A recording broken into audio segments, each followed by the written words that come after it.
Somewhere out beyond the cold orbit of Saturn, a small spacecraft once turned its camera back toward the inner solar system and waited. It drifted through the silence, carried by nothing but its own momentum, 6 billion kilometers from the star that had made it.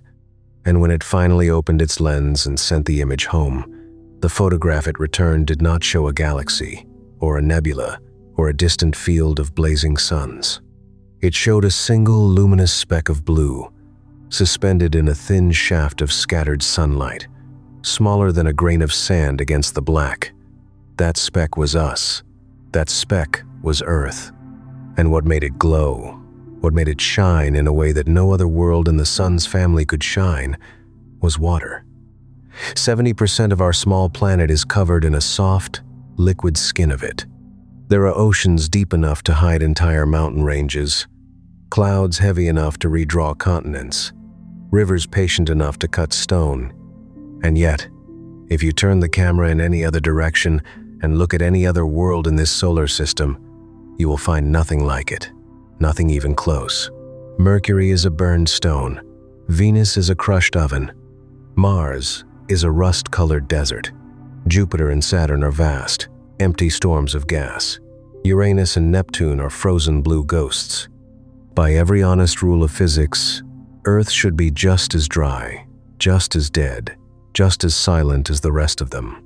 And yet, here we are, drowning in oceans, breathing in clouds, listening, tonight, to the soft rhythm of rain against a window somewhere, on the only wet planet in the solar system.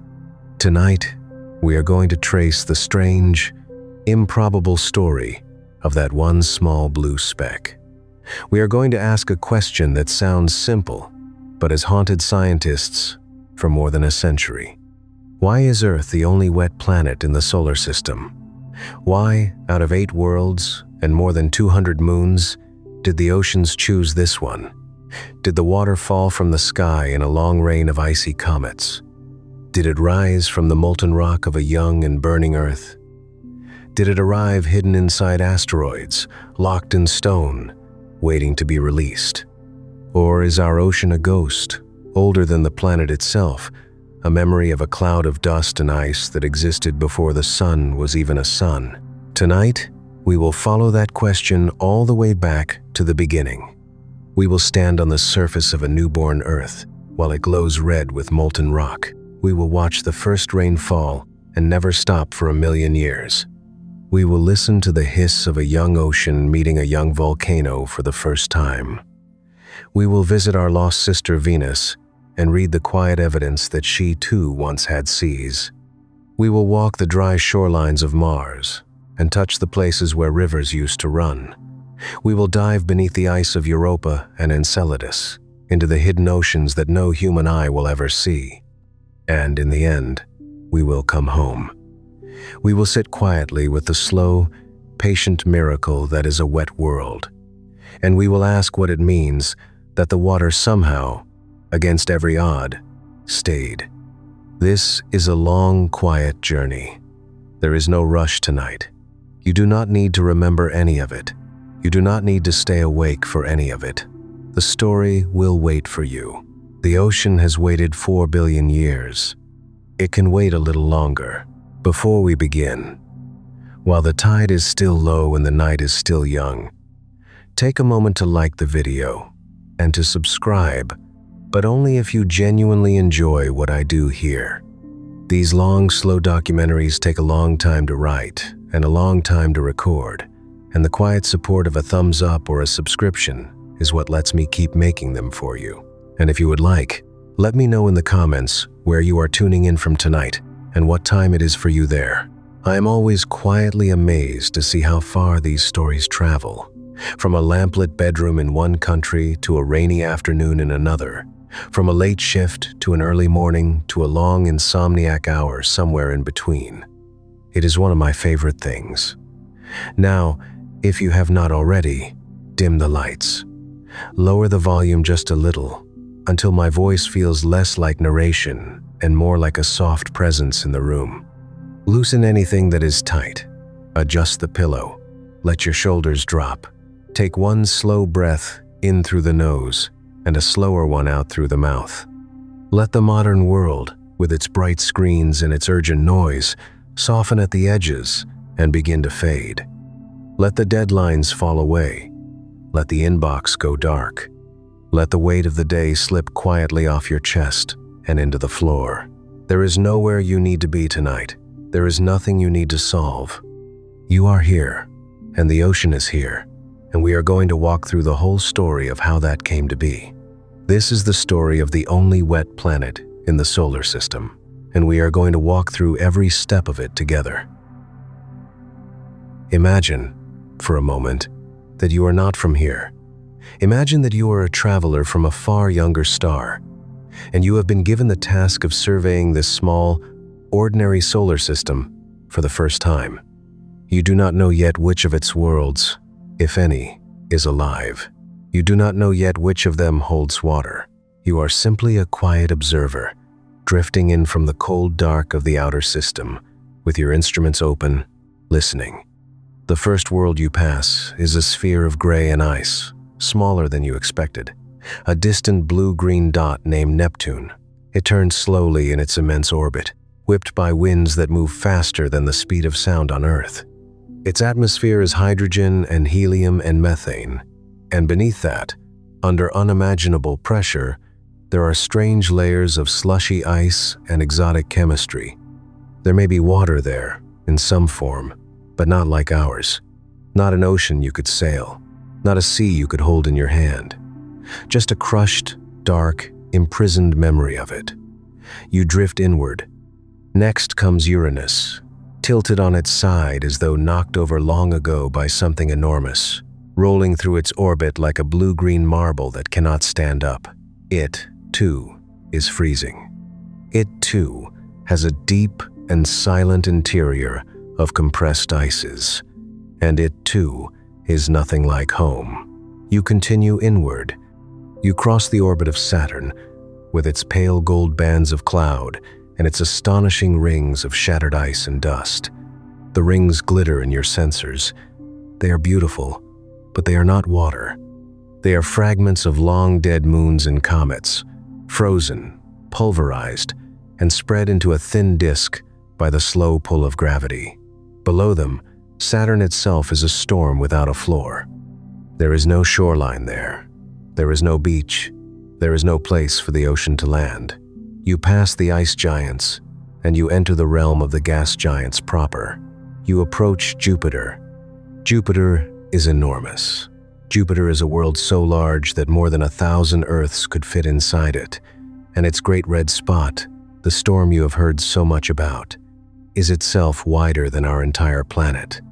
Jupiter is a swirling, striped, endless atmosphere of hydrogen and helium, lit from within by a heat that it radiates slowly into space. Beneath that atmosphere, if you could press down far enough, there are oceans of a sort. But those oceans are made of liquid metallic hydrogen, a substance so strange and so crushed by gravity that it exists nowhere else in the solar system. You cannot walk there. You cannot drink there. You cannot even survive long enough to say it is wet in any way that would mean anything to a creature like you. You keep moving. You cross the asteroid belt, a loose, scattered ring of rocky debris, the leftovers of a planet that never quite formed. The asteroids are small and cold and mostly silent. Some of them carry traces of water, locked in their minerals, as we will see later in this story. But they are not oceans. They are only crumbs. And then you reach the inner solar system. Here, at last, you think, there will be something familiar. Here, at last, there will be warmth, sunlight, stability. You approach Mars. Mars is the color of dried blood. Its surface is dust and iron oxide, rust on an ancient wound. Its sky is pale and dim. Its winds are thin. At the poles, there are caps of frozen water and carbon dioxide ice, and here and there, buried beneath the surface, there are patches of what seem to be briny liquid, trapped like memories in the subsoil. But the rivers, the lakes, the seas that your instruments can still see traces of, the ghost channels carved into the land, the broad deltas of long-vanished water, all of these are dry. Mars was once wet. Mars was once blue, or at least bluer than it is now. And Mars lost everything. You move on. You pass Earth. We will come back to Earth in a moment. For now, you let your instruments note only that this one, oddly, is blue, and you keep going inward, because the scientific mind wants the whole map before it draws any conclusions. You approach Venus. Venus is almost exactly the same size as Earth, almost exactly the same mass, almost exactly the same distance from the Sun. By every surface measurement, she should be our twin. But when your instruments look at her, they do not find a twin. They find a nightmare. Venus is wrapped in a thick, heavy atmosphere of carbon dioxide. Her surface pressure is 90 times that of Earth, equivalent to standing at the bottom of a kilometer of ocean. Her clouds are not water. Her clouds are droplets of sulfuric acid, thick and yellow, layered into veils that never part. Her surface temperature is nearly 470 degrees Celsius, hot enough to melt lead, hot enough to set wood on fire the instant it touched the ground. And her sky never rains. At least, not in any way that reaches the ground as water. It is the closest world to ours in size and in birth, and yet it is a hell. You move on. You approach Mercury. Mercury is a small, cratered rock, orbiting so close to the Sun that its day side reaches over 400 degrees Celsius, and its night side plunges to nearly minus 180. It has almost no atmosphere at all. Its only waters a few shy pockets of ice, hiding in the permanent shadow at the bottom of polar craters, where sunlight has never reached. It is a tomb of a world, baked and blasted, holding only the barest ghost of moisture. Now you stop. You turn around. You begin to sort what you have seen. Out of 8 planets, only one of them is warm and solid and calm. Out of 8 planets, only one of them has an atmosphere thick enough to hold rain and thin enough to let the sun in. Out of 8 planets, only one of them has a magnetic field strong enough to deflect the deadly particles of its star. Out of 8 planets, only one of them has oceans, liquid, deep, warm and cold and salty and fresh, oceans that you could put your hand into, oceans that move with tides, oceans that hold life. You turn your instruments on that one strange blue anomaly, and you begin to ask the question that we are asking tonight. Why this world? Why not any of the others?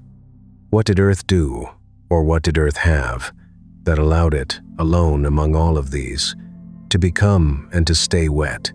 Take a slow breath. Let your shoulders drop a little more against the pillow. Listen, if you can, to the faint sound of your own breathing, which is itself a small and living tide, moving in and out of your body about 20,000 times a day. That is an ocean too. A small, warm, personal one. And now let us go deeper. The idea that Earth is simply in the right place, at the right distance from the Sun, has been repeated so many times that we almost take it as the whole answer. We call it the Goldilocks zone. Not too hot, not too cold, just right. But the Goldilocks zone, as we will see tomorrow, is only part of the story. Being in the right neighborhood does not guarantee that you will keep your water. Venus was in the right neighborhood. Mars was, at the edges, in the right neighborhood, and both of them lost their oceans anyway. So being in the right place is necessary, but it is not enough.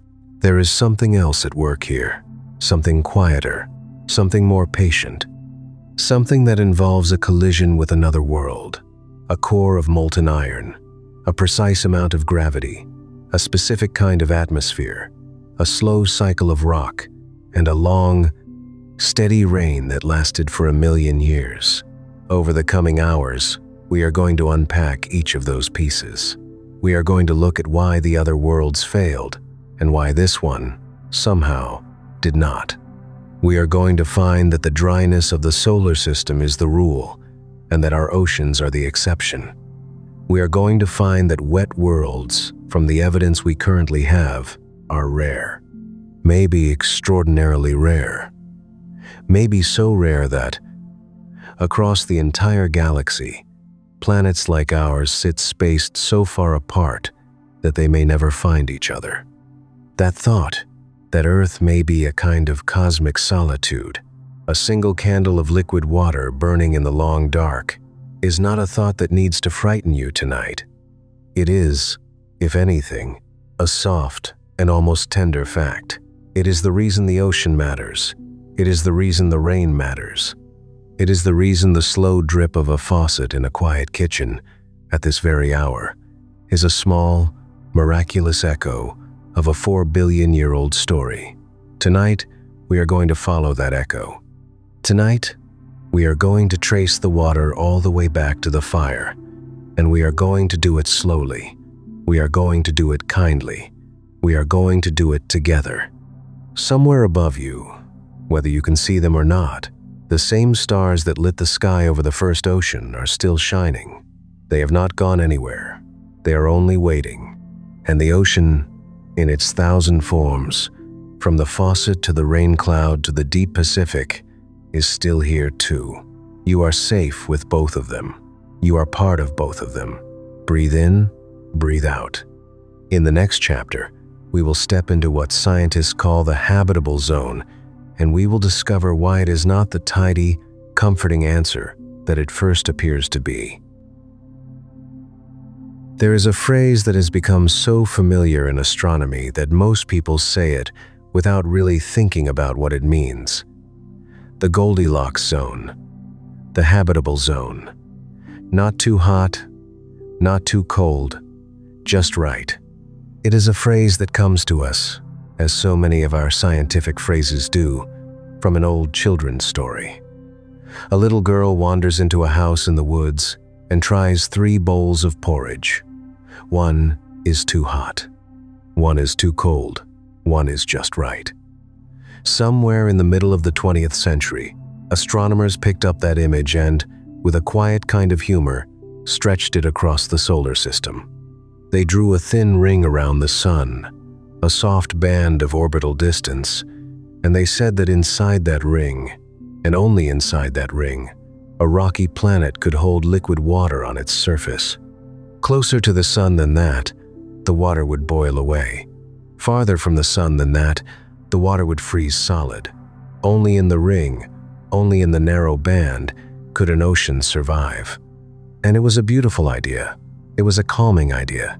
It made the universe feel orderly. It made us feel lucky but not alone. It suggested that anywhere we found a rocky world in the right orbit, around the right kind of star, we would find a candidate for another wet Earth. But the Goldilocks zone, as useful as it is only half of the answer.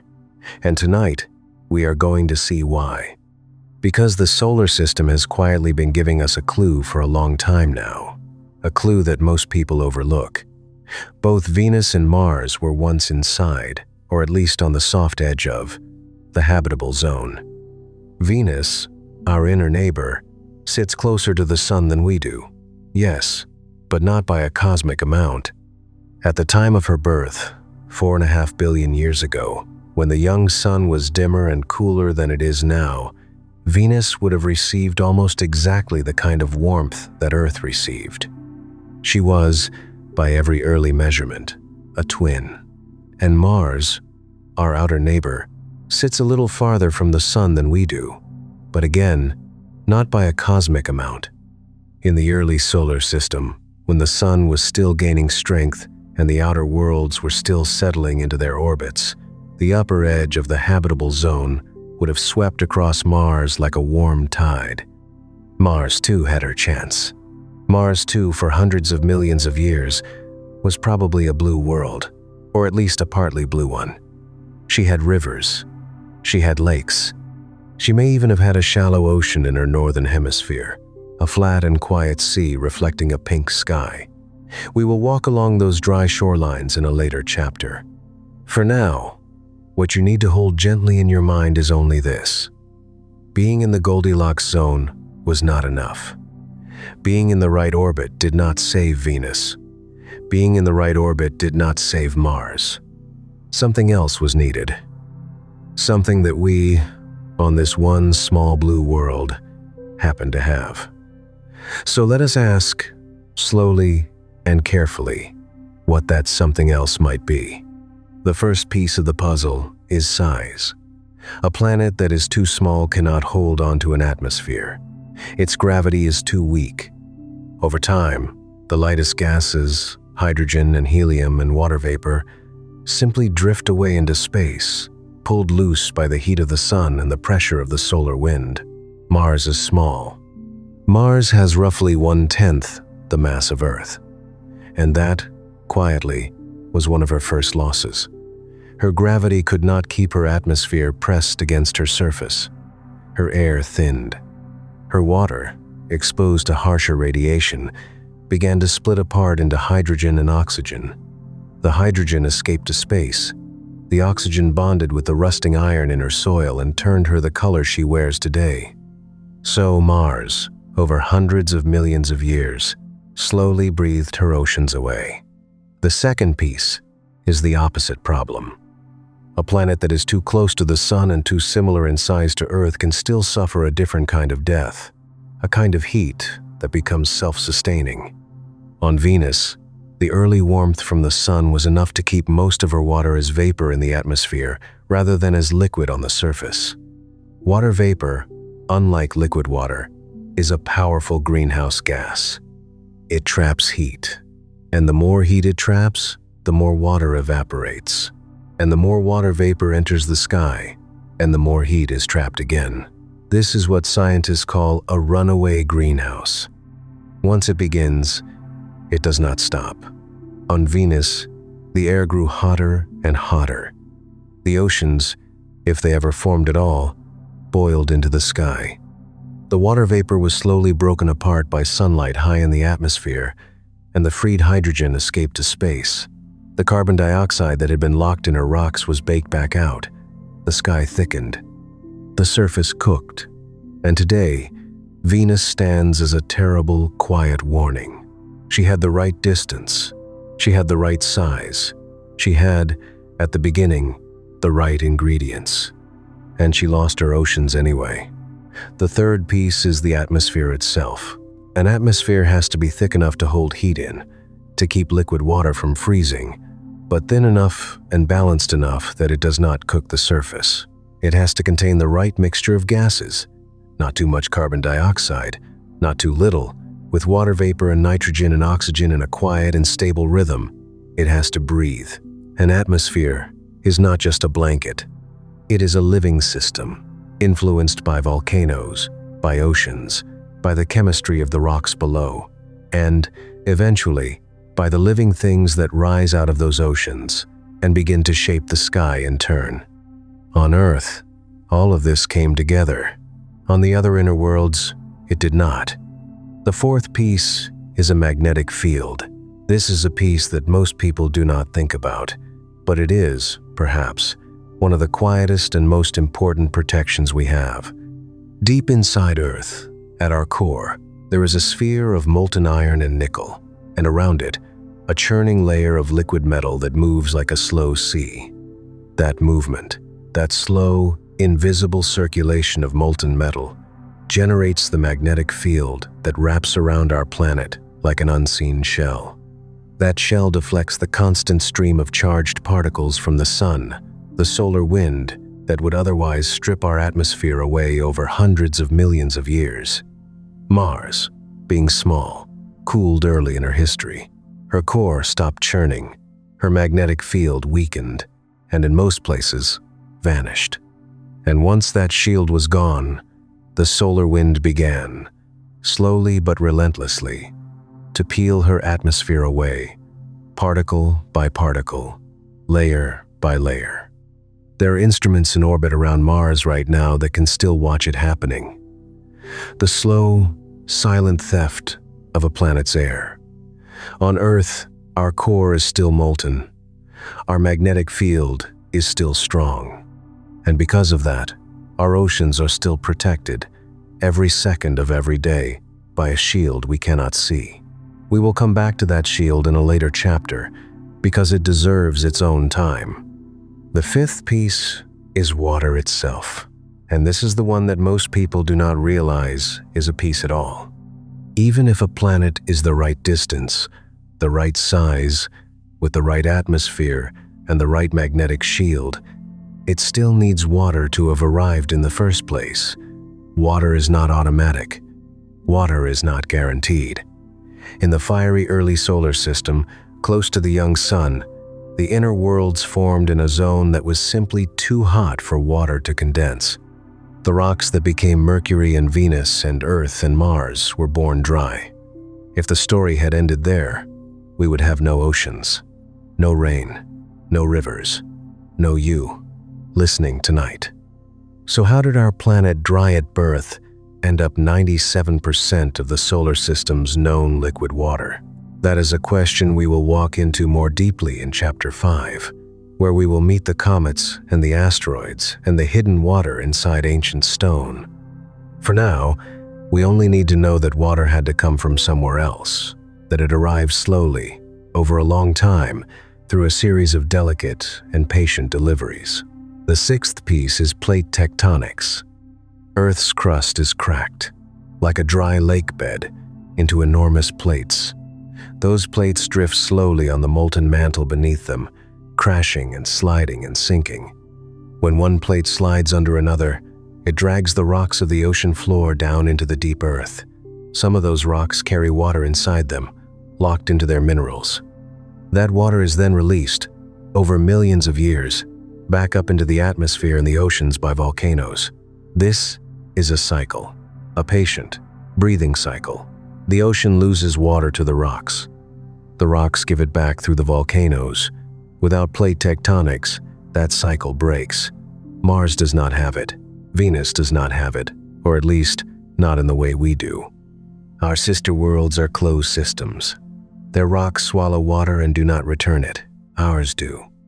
We will spend an entire chapter on this later, because it is one of the most underappreciated reasons our oceans still exist. The seventh piece is the moon, and this, perhaps, is the strangest piece of all. Earth has an unusually large moon. More than 1% of our mass lives in our moon, a ratio that is almost unheard of in the solar system. The moon, by her gravity, stabilizes the tilt of our planet.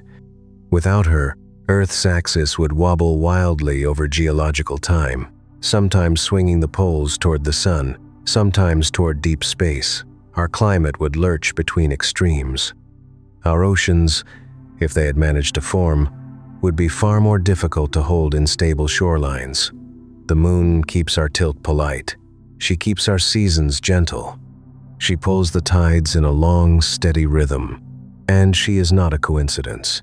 She is, as we will see in a later chapter, a piece of the same ancient impact that helped make our planet wet in the first place. So pause for a moment and listen. The Goldilocks zone is real. The Goldilocks zone matters. But the Goldilocks zone is only the front door of the house. Behind that door, there are many rooms.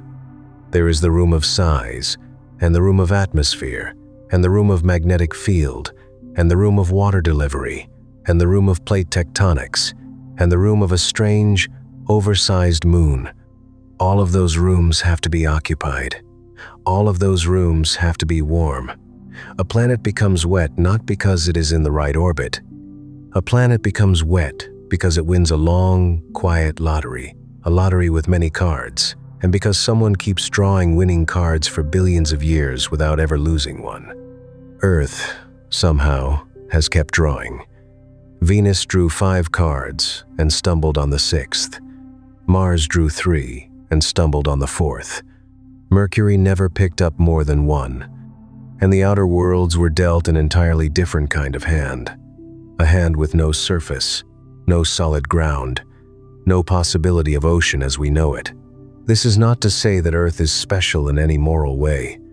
This is not to say that we were chosen, or that we matter more than the other planets for some deep cosmic reason. Earth is not a chosen world. Earth is a lucky one. And the luck, if we are honest, has been almost absurd. Take a slow breath now. Feel the weight of your body against the bed, against the chair, against whatever is holding you tonight. Listen, if you can, to the small sounds of your house. A clock, a distant car, the soft hum of electricity. All of those sounds are happening on the only wet world in the solar system. All of those sounds are happening on the lucky one. There is something almost sweet about that, if you let yourself sit with it. Every glass of water you have ever drunk was a small, quiet miracle. Every rain you have ever walked through was a thin, warm survival. Every tide you have ever stood beside was a thing that almost did not happen. And the story of why it happened, the story of why our ocean is still here after 4 billion years, begins not with water at all. It begins with fire. In the next chapter, we are going to go back to the beginning. We are going to the first 500 million years of Earth's life, when the planet was a glowing ball of molten rock, wrapped in a suffocating atmosphere of steam and acid, with no ocean, no continents, no life, and no chance, by the look of things, of ever becoming what it became. We are going to watch the Earth at its most hellish, and we are going to see, slowly, how a world that started on fire ever managed to become a world that reigned. Close your eyes for a moment, if they are not already closed, and try to picture a world that looks nothing like the one you live on. There are no oceans here. There are no continents. There are no clouds, no forests, no animals, no stone beaches, no cool rivers winding through cool valleys. There is no blue in the sky, because there is almost no sky at all in the sense that you would recognize. There is only a thin, angry shell of gas wrapped around a ball of molten rock. The ball is our planet. The ball is Earth. But it is Earth at the very beginning, in the first chapter of her long life, and she does not yet know what she is going to become. Geologists have a name for this period. They call it the Hadean Eon, and the name is not accidental. Hades, in the old Greek stories, was the god of the underworld, the ruler of a dark and burning place beneath the living earth. The Hadean Eon was our planet's underworld age. It lasted from the moment of her birth, about 4.5 billion years ago, until a little less than 4 billion years ago. Roughly 500 million years of fire. 500 million years without a single raindrop reaching the ground without boiling back into the sky. 500 million years during which, by every reasonable measure, this world had no business ever becoming what it is now. Let us walk into it slowly.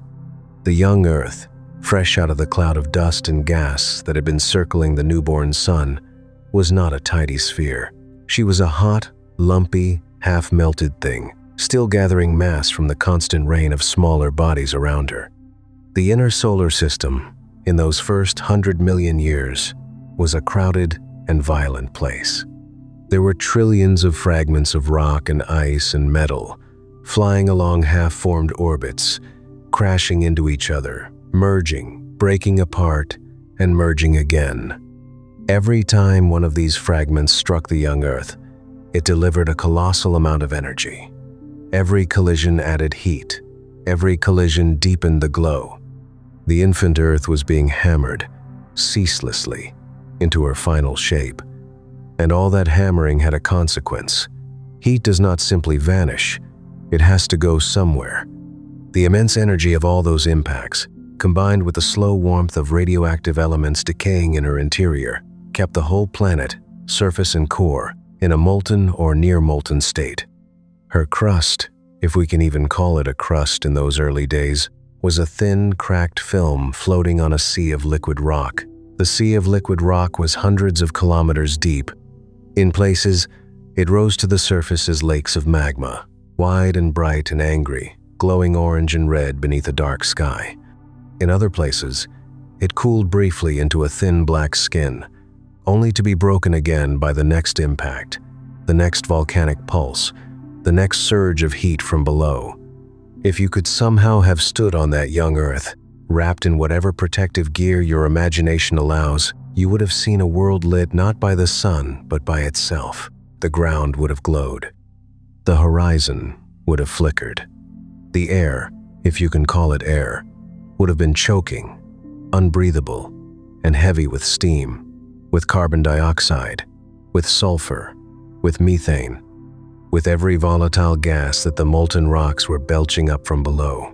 It would have smelled, if you could smell anything through it, like a foundry on fire. The sky above you would have been dim and sullen, because the sun itself, in its early life, was fainter than it is now. Astronomers call this the faint young sun problem. In its youth, about 4 billion years ago, our star gave off only about 70% of the light and heat it gives off today. Somehow, despite that lower warmth, the early Earth did not stay frozen. It stayed, in most of its history, warm enough for water to eventually exist in liquid form. And the reason, strange as it sounds, is those very same choking gases. The early atmosphere was thick with carbon dioxide, methane, and water vapor. These are greenhouse gases. They trap heat, and on a planet where the sun was weak, a thick greenhouse blanket was exactly what was needed to keep the surface from becoming a frozen stone. So the young Earth found her balance in an unlikely way. A dim sun above, a poisonous blanket below, a molten surface hotter than any oven you can imagine. And somewhere, slowly, the first conditions for rain. Let us talk about water in that early atmosphere, because this is where the story begins to turn. In the first few 100 million years, even before the great collision that we will meet in the next chapter, the ingredients for water were already present on our planet. Water is not a rare or exotic molecule. It is only 2 atoms of hydrogen and 1 atom of oxygen, and both of those elements are extremely common in the universe. Hydrogen is the most common element of all. Oxygen is one of the most common, and many of the rocky fragments that built the young Earth carried water inside them, locked into the crystal structure of their minerals, in tiny amounts that no individual rock would notice, but that across trillions of rocks added up to a staggering total. When those rocks smashed into the growing planet, much of that locked water was released. It did not fall to the ground. The ground was molten. It rose as vapor into the thick atmosphere, and it stayed there.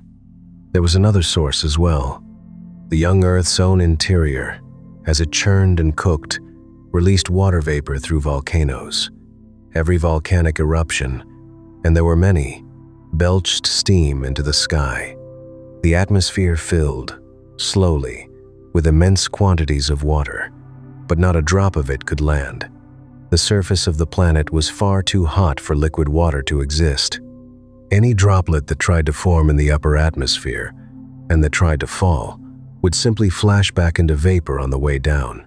The steam cycled, the steam thickened, the steam pressed down on the glowing world below, like a boiling kettle with its lid clamped tight. If you stood on that hellish Earth, you would have felt a heat above you that was almost as intense as the heat below you. The sky was not sky. The sky was a pressure cooker. Listen, for a moment, to your own breathing. Slow, steady, warm air in, warm air out. In the vast quiet of your own chest, you are a small pressure cooker too, and you are doing it gently. The early Earth was not gentle. The early Earth was an entire planet of that same pressure, multiplied billions of times, with no relief, no release, no soft, cool rain to calm it down. That is the world you have to hold in your mind tonight. Now, something remarkable was happening during those 500 million years. The planet was slowly cooling. Every impact sent heat into the surface, yes.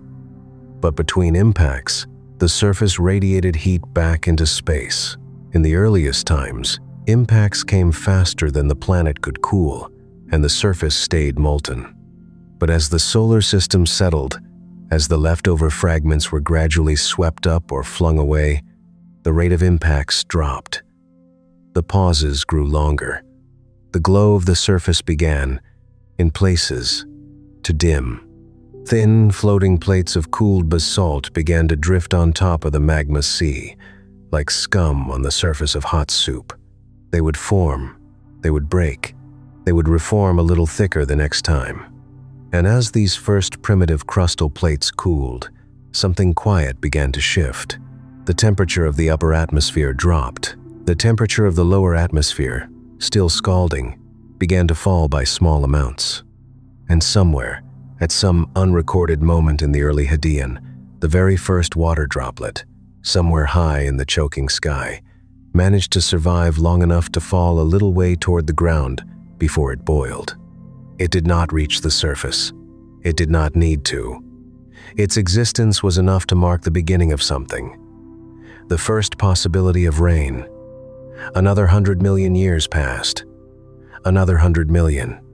The solar system continued to clear itself. The impacts thinned. The surface cooled a little more. The sky cooled a little more.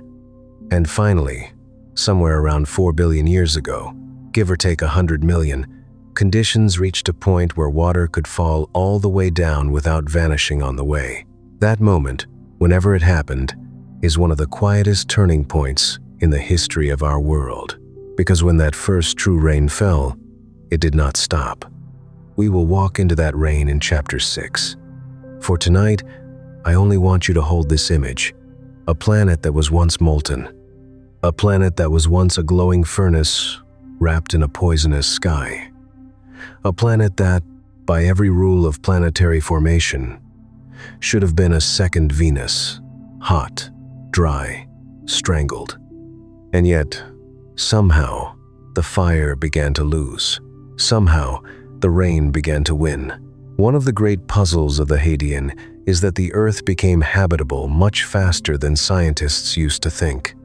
For most of the 20th century, the assumption was that the planet would have stayed blazingly hot for a long, long time, and that liquid water oceans would not have formed until about 3.5 billion years ago.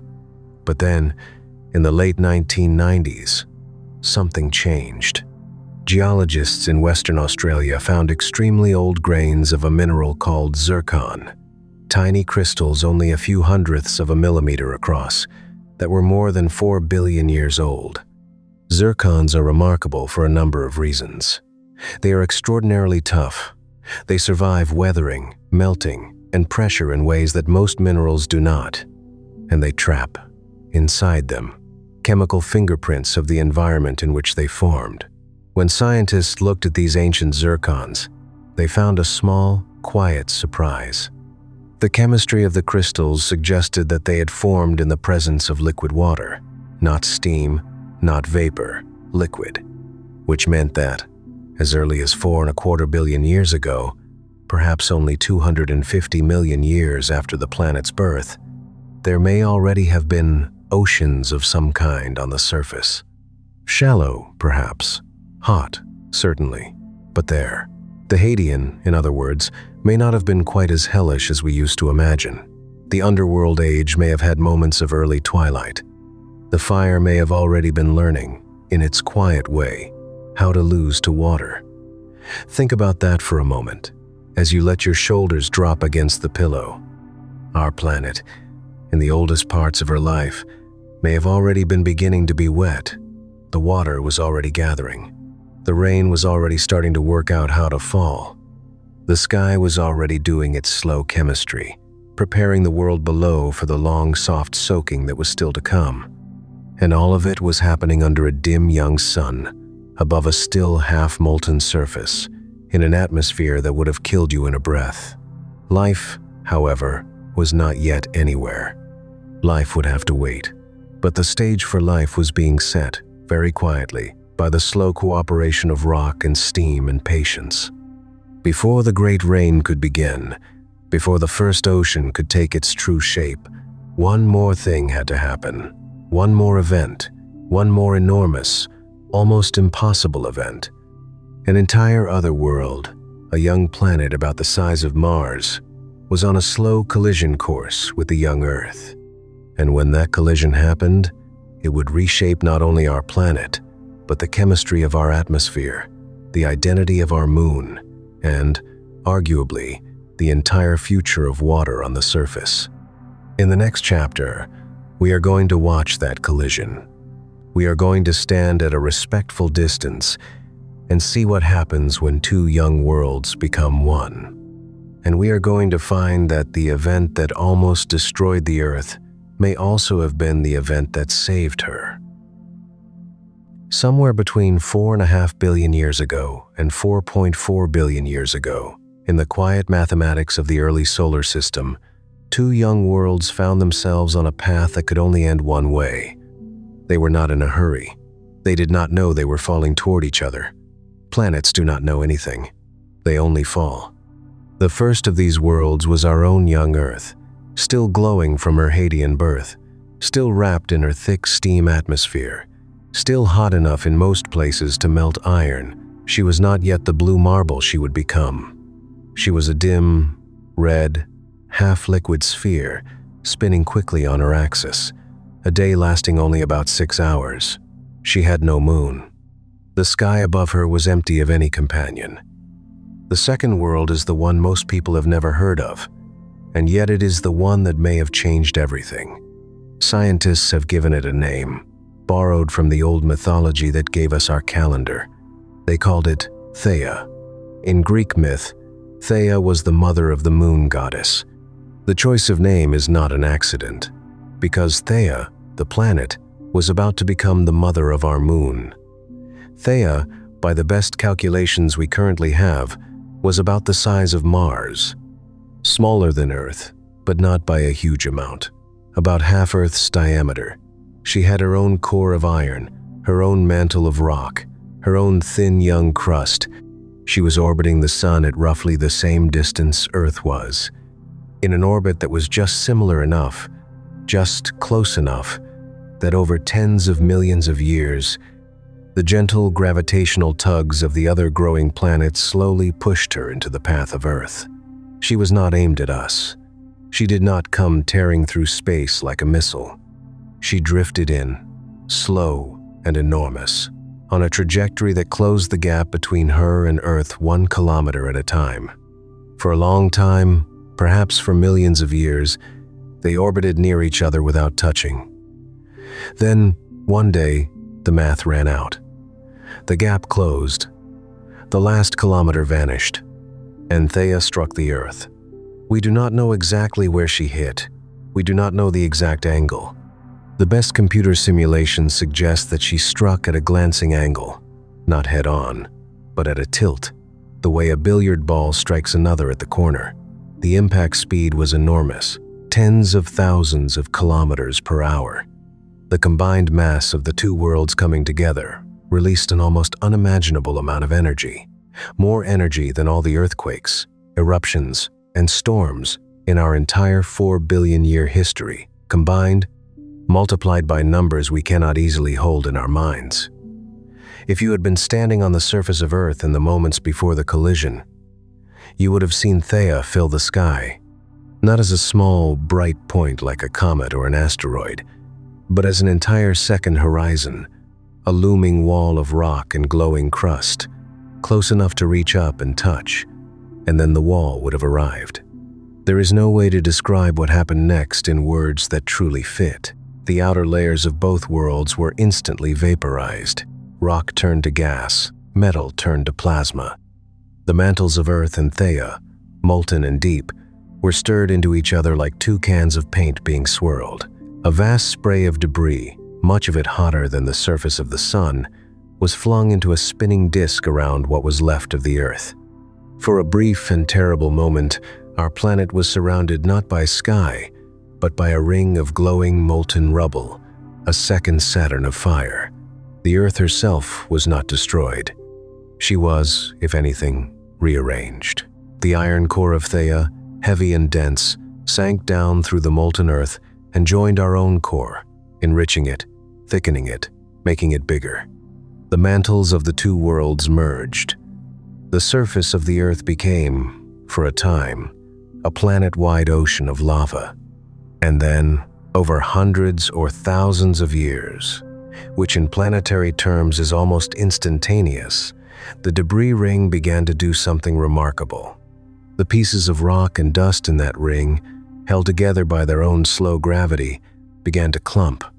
They pulled on each other, They merged. They grew. And out of that ring, out of the shattered fragments of two destroyed worlds, a new body slowly gathered itself. A small, pale, silent companion. A new light in our sky. The moon. This is the giant impact hypothesis, and it is one of the best supported theories in modern planetary science. There are reasons we believe it. The moon is unusually large compared to the Earth, more than a quarter of our diameter. That is extraordinarily rare. Most moons in the solar system are tiny compared to the planets they orbit. Our moon looks like a partner, not a pebble. The moon is also unusually low in iron. Most rocky bodies have a large iron core. The moon barely has one, which makes sense if the moon formed from the mantles of Earth and Theia after Theia's iron had already sunk into Earth. And the isotopic chemistry of lunar rock, the specific fingerprints of oxygen and titanium and tungsten, is almost identical to Earth's, so close that the moon must share much of her material with us. She is made of us. We are made of her. Two siblings born from a shared catastrophe. Take a slow breath now. Let the size of this idea settle gently against your chest. You do not need to memorize it. You only need to sit with it. The moon that you have seen 1,000 times. The moon that lights your bedroom window at night. The moon that pulls the tides of the sea and the tides inside your own body is a child of a collision so violent that it almost undid our world. And the collision did not only give us the moon, it gave us almost everything else as well. Let us walk through what that impact did to the chemistry of Earth. First, it stripped away most of our original atmosphere, whatever thin, choking envelope of gas our planet had gathered in her early years. Theia's blow mostly tore it off. The steam, the methane, the sulfur, the carbon dioxide, most of it was flung into space or into the glowing ring. In one sense, this was a loss. Our first atmosphere was gone. In another sense, it was a gift, because the atmosphere that followed, the atmosphere that rebuilt itself in the decades and centuries after the impact, was born of new chemistry. The molten Earth, rebalanced and reheated by the energy of the collision, began to breathe out a fresh set of gases from her volcanoes. Water vapor, carbon dioxide, nitrogen, hydrogen, the ingredients of a new, more stable sky. Second, the impact tilted the Earth. Before Theia, our planet may have spun more or less upright on her axis. After Theia, we were tilted by about 23.5 degrees. That tilt is the reason we have seasons. It is the reason the light of the sun shifts across the year, bringing summer to one hemisphere and winter to the other, and then reversing. Without a tilt, our climate would be far more static. Certain regions would be perpetually cold, others perpetually hot. The gentle annual rhythm of the seasons, the long breath of the planet inhaling and exhaling across the year, would not exist. Theia gave us that rhythm. Third, the impact helped set the rate at which Earth spins. Before the collision, as we mentioned, Earth likely rotated very quickly, with a day only a few hours long. After the collision, the spin was adjusted, and over the billions of years since, the gravitational pull of the moon has slowly lengthened our day to its current 24 hours. Every few centuries, our day grows a fraction of a second longer, and it is the moon, pulling gently on our oceans, that is doing the work. Fourth, and perhaps most quietly important for tonight's story, the impact may have delivered or preserved a large amount of water. There are two ways to think about this. One is that Theia herself carried water in her rocks and mantle, and that a significant portion of our water was added to the Earth at the moment of collision. The other is that the heat of the impact may have restructured the Earth's interior in such a way that water was preserved, trapped inside the mantle, rather than lost to space. The exact balance of these two effects is still debated. What is not debated is that, after the collision, our planet was more richly supplied with the ingredients of an ocean than almost any other world in the inner solar system. And fifth, the impact may have been what gave us our strong magnetic field. By delivering a larger and hotter core, by merging Thea's iron with Earth's, the collision deepened and intensified the molten metal engine at the center of our planet.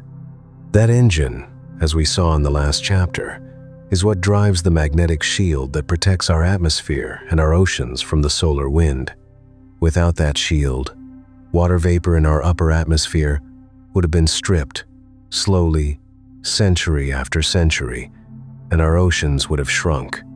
So when we say that the Great Collision may have saved Earth, we do not mean it in a soft, poetic way. We mean it in a chemical, physical, measurable way. The event that destroyed two young worlds may be the event that allowed one of them to hold on to water. It is a strange and almost unbearable thought if you let yourself sit with it. The moon in your sky, the seasons in your year, the tides along your coast, the orbit that carries you through the dark, the magnetic shield above your head, and perhaps even the water in your glass, all of them carry, in their quiet way, the memory of a cataclysm. Beauty, in our solar system, often has a violent origin. The mountains were born of earthquakes. The oceans were born, in part, of a collision. The life that walks in your city tonight is the inheritor of an ancient, almost unthinkable impact. And yet, if you go outside, if you step into the street or onto a balcony, and you look up at the moon, you will not see any violence there. You will see a calm, pale, silver companion. You will see a world that looks like a gift. That is what time does. Time takes catastrophe and turns it into company. Now let us return to Earth, still molten, still rebuilding, but no longer alone. She has a companion in her sky, young and hot, orbiting closer than the moon does now, glowing red in her own slow cooling. She has a fatter core, a thicker mantle, a tilt that will one day give her seasons, and a growing pool of water locked into her rocks and lifted into her sky. She is, for the first time, something like a future Earth. And yet, she still does not have her ocean. The rain has not yet begun in earnest. The steam is still in the sky. The surface is still cooling, but the stage is set. The ingredients are gathering. In the next chapter, we are going to ask where those ingredients came from. We are going to step back from our planet and look at the long, patient reign of icy comets and water-rich asteroids that may have delivered the rest of our oceans from the outer solar system. We are going to consider the theory that the water in your body may have begun once as ice on the edge of Jupiter. And we are going to discover that the story of our water is not a single story at all, but a long, layered arrival, written in isotopes and ancient stone.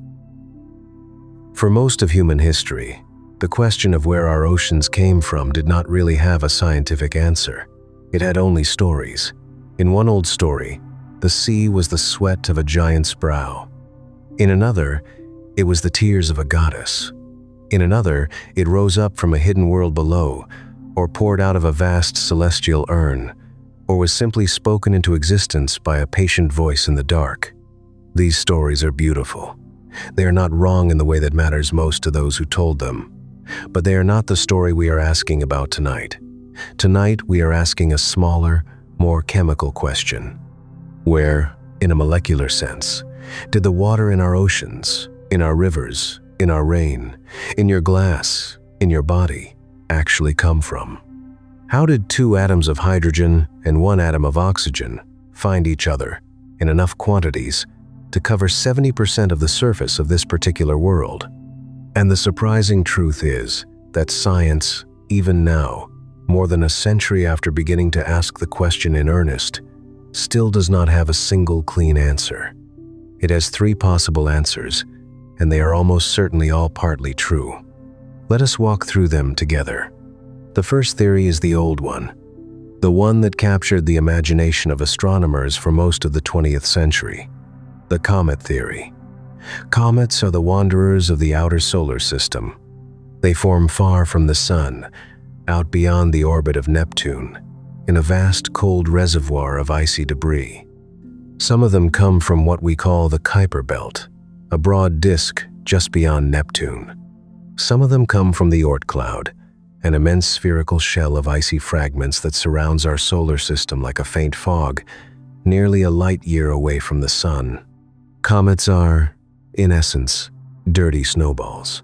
They are made of water ice, carbon dioxide ice, ammonia ice, methane ice, and a crumbly core of dark rock and organic compounds. When their orbits carry them close to the sun, the ice begins to boil into vapor, and they grow the long, bright tails that made our ancestors believe they were messages from heaven. For decades, the leading theory of Earth's water was that, during the early violent period of the solar system, great numbers of these icy comets rained into the inner solar system and crashed into our planet. Each impact delivered a small dose of water. Over millions of years, those doses added up to oceans. It was an attractive idea. It was elegant, and for a long time, it was the best explanation we had. But then, in the last few decades, a quieter problem emerged. Water has a kind of chemical fingerprint. Most of the water in the universe is made of ordinary hydrogen atoms, each with just a single proton in its nucleus. But a small percentage of water molecules contain a heavier form of hydrogen, called deuterium, with a proton and a neutron. The ratio of deuterium to ordinary hydrogen in a sample of water is like a signature. It tells you, roughly, where that water was made, how cold the environment was, and how much radiation it has been exposed to. Scientists began measuring the deuterium to hydrogen ratio in comets, and they found something unexpected. Most comets have a deuterium to hydrogen ratio that is considerably higher than the ratio in Earth's oceans. Comet water, in other words, is heavier than ocean water. If all of our oceans had been delivered by comets, the signature should have matched. It does not. Some comets have a ratio that is very close to Earth's. Others are far off. The overall mix does not fit. This was a blow to the pure comet theory. It did not destroy it. Some comets may still have contributed, but it became harder to argue that they were the main source. So attention turned to the second theory, the asteroid theory. Asteroids, unlike comets, come mostly from the inner parts of the solar system. They orbit in a broad belt between Mars and Jupiter, and in smaller groups elsewhere. They are rocky, not icy, but that does not mean they are dry. Many asteroids, especially those of a certain class called carbonaceous chondrites, contain water. The water is not as obvious as the ice on a comet. It is locked into the chemical structure of clays and minerals within the rock itself, bound up at the molecular level. Heat those rocks, even a little, and the water is released as vapor. Meteorites that have fallen to Earth, and that belong to this class, have been measured carefully over many decades. And when scientists look at the deuterium to hydrogen ratio in their water, they find something remarkable. It matches Earth's ocean water almost perfectly. The signature lines up. The chemistry agrees, which suggests that a significant portion of our planet's water may have been delivered not by flaming icy comets, but by quiet, unassuming, water-rich asteroids, arriving over hundreds of millions of years during the long, early bombardment of the inner solar system. This is now the leading theory, but it is not the only one. The third theory is the strangest and perhaps the most intimate. It is sometimes called the endogenous theory, from the Greek words for within and born. In this view, much of Earth's water did not have to be delivered from outside at all. Much of it was already here, inside the rocks of the planet itself. Hidden in the mineral structure of the mantle, water can exist in a form that is not liquid and is not obviously water. It exists as hydroxyl groups, tiny bonded pairs of oxygen and hydrogen locked into the crystal lattice of minerals like olivine and ringwoodite. In small amounts, this hydrogen and oxygen is almost invisible, but the mantle of Earth is enormous. It makes up more than 80% of our planet's volume, And even a tiny percentage of water, spread across such a vast reservoir, can add up to many oceans worth of molecules. In recent years, studies of a mineral called ringwoodite, brought up from deep in the mantle in tiny crystals, have suggested that there may be, quietly, more water stored inside the Earth than in all of our surface oceans combined. Not liquid, not pooled, not obvious, but present. And slowly, over billions of years, released through volcanic activity into the atmosphere, from which it rains back down. In this theory, our oceans are not so much a gift from the sky as a slow exhalation of the rocks, a breath from below. The truth, almost certainly, is a mixture of all three. Some of our water was here from the very beginning, bound into the rocks that gathered to form the young Earth. Some of it was delivered, in violent pulses, by water-rich asteroids striking the early planet. Some of it arrived, in smaller amounts, on the tails of icy comets. All three of these sources contributed, at different times, in different proportions, to the growing pool of moisture on our young world. When you next turn on a faucet, when you next lift a glass to your lips, remember this: the water you are about to drink is not from a single place. Some of the molecules in that glass may have come from a comet that passed near the Sun 4 billion years ago. Some may have come from an asteroid that struck the Earth before continents existed. Some may have been part of the original dust cloud from which the Sun and the planets formed, and may have been carried, quietly, in the rocks that gathered together to make our world. Every sip you take is a small, quiet echo of the history of the solar system. Take a slow breath. Feel the soft weight of your breath in your chest. Water is so constant in our lives that we almost never notice it. We pour it without ceremony. We let it run down our hands. We shower in it, wash dishes in it, fill pools with it, ignore it in puddles and gutters. And yet, every drop of it is an ancient traveler, with a story longer than our species, longer than our planet, perhaps longer than our sun. Let us sit with one more surprising fact before we move on. Even the water vapor that is inside you right now, the water that you breathe out with every slow exhalation, is part of this story. Your body is about 60% water. Your blood is more than 90% water.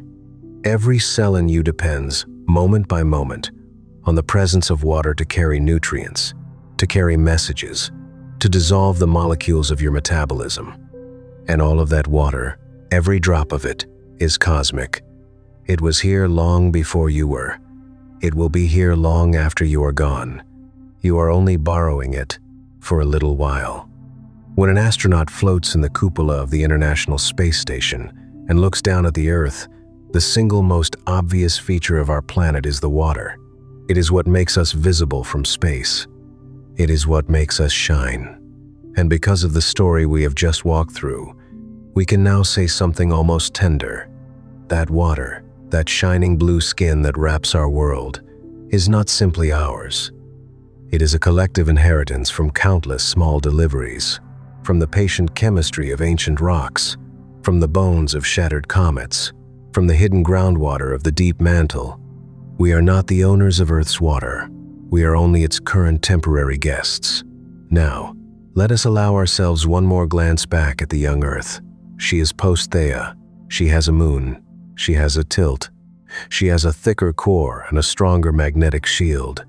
She is still molten in many places, still hot in all places, and her atmosphere is now a fresh, rebuilding blanket of water vapor and carbon dioxide, with traces of nitrogen and sulfur and 1,000 other volatile gases. Water is accumulating, slowly, in the sky.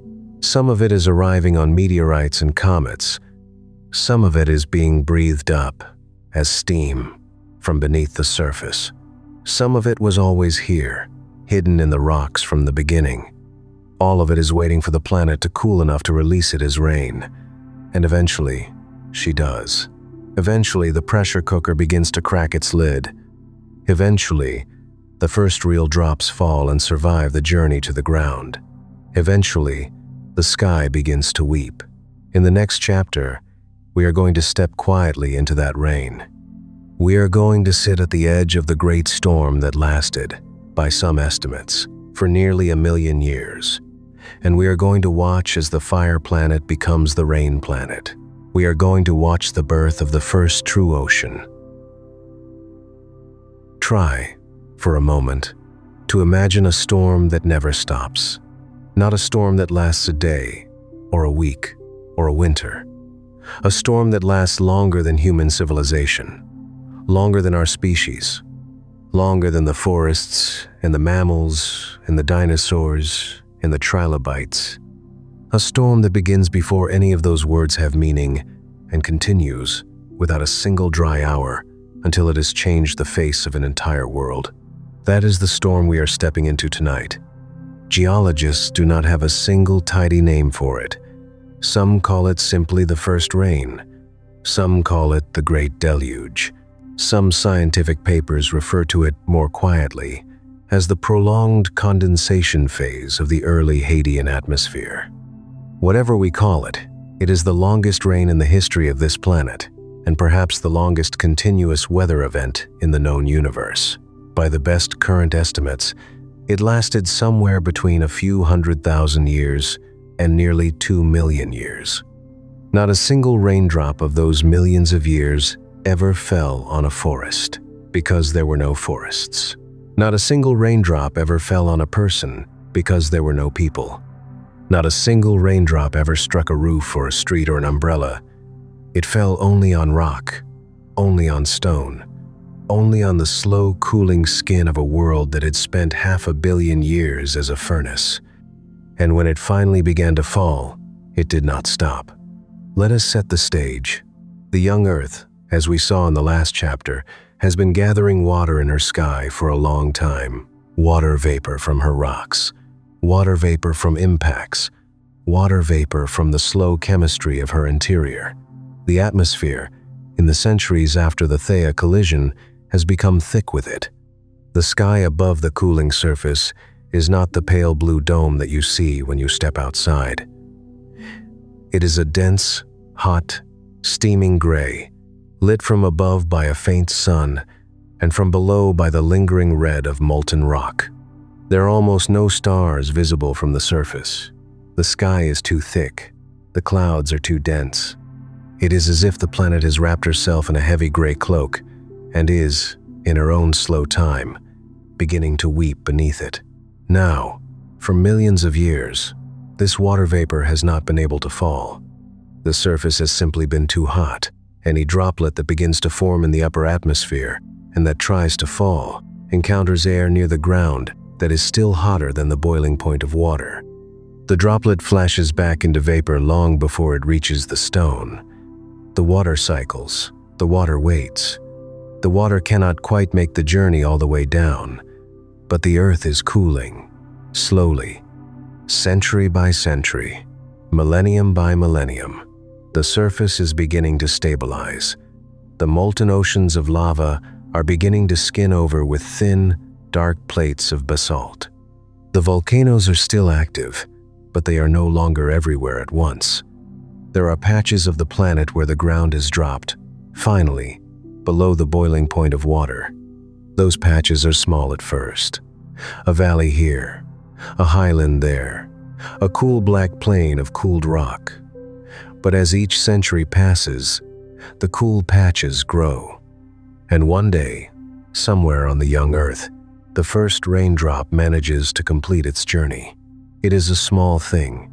It is, in any physical sense, unremarkable. A bead of condensed water, perhaps only a fraction of a millimeter across, falling through the thick air and, for the first time in the history of our planet, actually landing. It hits a warm black stone. It hisses. It turns instantly back to steam. But it has landed. It has touched the ground. It has proved that the fall is possible. Somewhere else, another drop falls, and another, and another. The rain does not begin as a downpour. It begins as a quiet scattering of small events, spread out across the surface of a cooling world. Drops that fall, drops that vanish, drops that fall, drops that vanish. The earliest rain was almost shy. but it is accumulating. The surface is getting a little cooler every year. The atmosphere is getting a little thinner in water, as more of it condenses and hits the ground and returns, through steam, to the sky again. A feedback loop is beginning. And then, at some unrecorded moment that no one was there to witness, the rain reaches a threshold. The surface of the Earth, across large regions, finally drops below 100 degrees Celsius, and the rain, which had been arriving in a slow scatter, becomes a genuine, continuous, unstoppable downpour. It does not stop. For 1,000 years, it does not stop. For 10,000 years, it does not stop. For 100,000 years, for 500,000, for a full million, somewhere between 500,000 and 2 million years, without a single dry interval, the sky falls upon the land. If you try to imagine it, which I gently invite you to do tonight as you rest your head against your pillow, it is hard to hold it in the mind all at once. Try, instead, to imagine a single year of it. A single year in the middle of the storm. A small slice of the long weeping. The air is thick and heavy and warm, not hot anymore, but humid in a way that would be almost unbearable to a human body. The sky is a dim, heavy gray. There are no blue skies to pause between storms, because there are no pauses. The sun is only a faint, pale disk behind the clouds, when it is visible at all. The ground, in most places, has cooled enough to be solid basalt, but it is still warm underfoot, still giving off heat to the rain that drenches it. Water is everywhere. There are no roofs, no trees, no grass, no shelter of any kind. There is only stone and water. The rain falls in sheets that never end. In the low places of the landscape, the water begins to gather. It forms puddles at first, then pools, then shallow lakes. It does not have anywhere to drain, because there are no rivers, no oceans, no outlets. So it simply sits. It sits and it grows. It spreads across the lowlands in thin, warm sheets that reflect the gray sky above. The first rivers, if we can call them that, are not shaped by the land the way modern rivers are. They are simply the paths of least resistance between one pooling puddle and the next. They move slowly, they split, they merge, they wander. In many places, they steam, because the rock below them is still hot. In other places, they are a calm, warm, shallow. The ocean, the first true global ocean, does not arrive all at once. It grows slowly, rising from the lowest places, spreading outward, climbing against the hills and the cooled lava plains. Imagine a bathtub, but a planet-wide bathtub, slowly filling from its lowest drain. The water rises by 1 meter in a year, perhaps 2 meters, 3. Every year, the shoreline, wherever there is a shoreline, moves outward a little. Every century, it moves further, and across 1 million years, it covers everything that is not a true highland. If you could sit, in your imagination, somewhere safe and dry at the edge of this forming sea, on a rocky ridge above the water, you would see a scene that is both familiar and utterly alien. You would see a shore, you would hear waves, you would smell, if your imagination lets you, the warm mineral smell of a young ocean meeting warm stone. You would see small, slow storms rolling in from a steaming sea. You would hear the rain, constant and soft and deep, falling on water, which is the sound that most of us remember from some quiet night in our own lives. But you would see no trees, no birds, no ships, no lights, no creatures at all, only water and rock and rain and the pale, hidden sun. This is what our planet looked like, essentially alone, for a very long time. Take a slow breath now. Feel the weight of your own body against the bed. Somewhere in the world, right now, rain is falling. In some forest, on some street, on some window of some house. In some sense, that rain is the distant descendant of the first rain. Every raindrop that has ever fallen is related to every other, because the same water molecules have been cycling, unchanged in essence, for 4 billion years. The rain on your roof tonight is, molecularly, almost identical to the rain that fell on the young Earth during the Great Storm. Some of those same molecules are in your glass of water right now. Some of them are in your breath. Some of them are in your blood. Your body holds, in its cells, water that once fell onto a stone earth with no life on it. The great rain did not only make the oceans, it did something else. It also changed the atmosphere. For millions of years before the rain, the sky had been thick with water vapor and carbon dioxide, locked together in a heavy greenhouse blanket. As the water fell out of the sky and pooled on the ground, the sky itself grew thinner. Less water vapor remained above. The greenhouse effect weakened. The planet cooled a little faster. And as it cooled, more rain was able to fall and survive. And as more rain fell, the sky thinned further. The rain, in essence, was helping to cool the world that allowed it to keep falling. A feedback loop of softening. A slow, gentle tipping point. By the time the rain ended, something that may have happened in fits and starts rather than in a single clean moment, the atmosphere had lost most of its water. The oceans had gathered themselves into a single global sea, and the surface of the Earth had become, for the first time, a world with two elements: solid rock below, liquid water above. There was still no life. There was still no continents as we know them. The land was mostly black basalt and the shallow seas that lay on top of it. But the shape of things to come was now present. The outline of our planet, its division into land and sea, had begun. And it had begun because of the longest storm in the history of any known world. When we say, in our modern lives, that it has been raining forever, we usually mean 2 days. We mean a wet weekend. We mean a long drive home. We mean an inconvenient afternoon. It is worth remembering, sometimes, that there was once a rain that truly did feel like forever, and that rain is the reason you are here. In the next chapter, we are going to sit at the shore of the first ocean and see what it was actually like. We are going to taste it in our imagination. We are going to walk along its silent beaches, and we are going to meet, very quietly, the first conditions in which life itself could begin. Imagine, gently, that the rain has finally ended, not all at once, not in a single dramatic morning.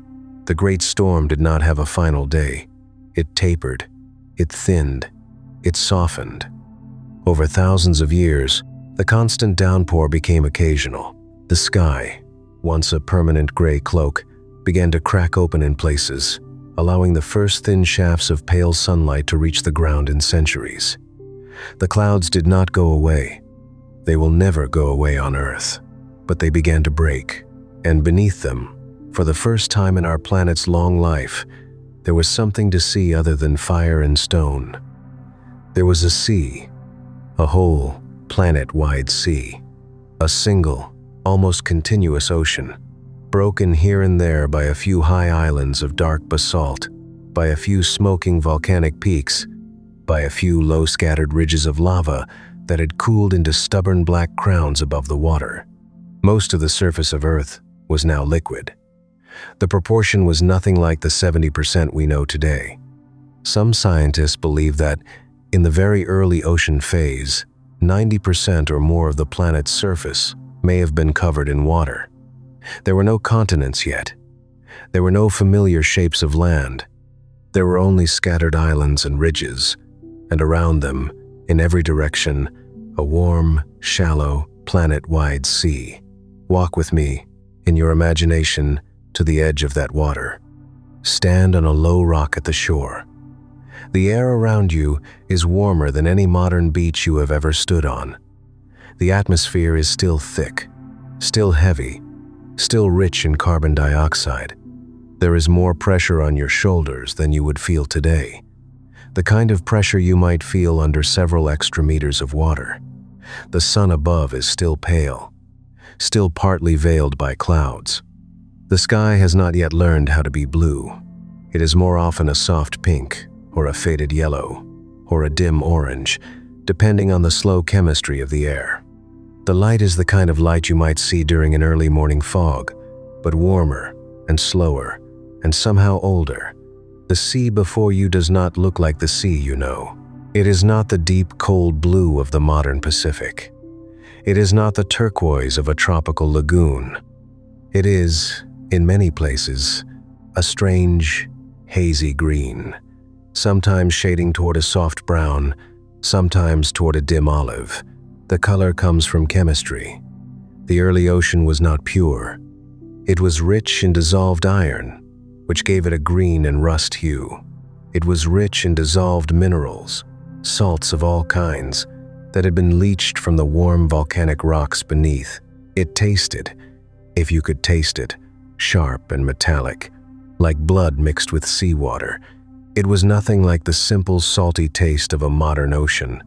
It was a thicker, more chemical sea. And it was warm. The first ocean was warm everywhere, from pole to pole. There were no ice caps yet. There were no polar oceans.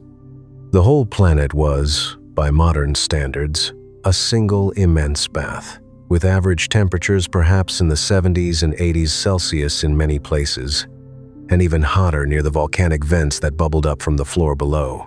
In some shallow zones, near hot springs and lava plumes, the water hissed quietly and steamed for kilometers around.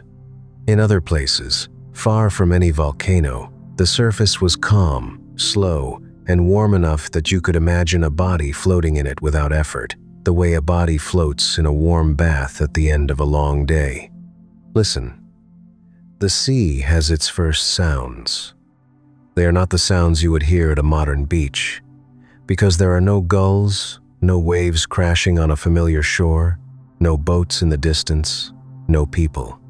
There is only the steady hush of warm water meeting warm rock, the slow lapping of small waves against a black basalt ledge, the occasional low rumble of a volcanic vent below the surface, sending up its long, curling plume of bubbles, the very faint hiss of rain when rain still falls against the open sea.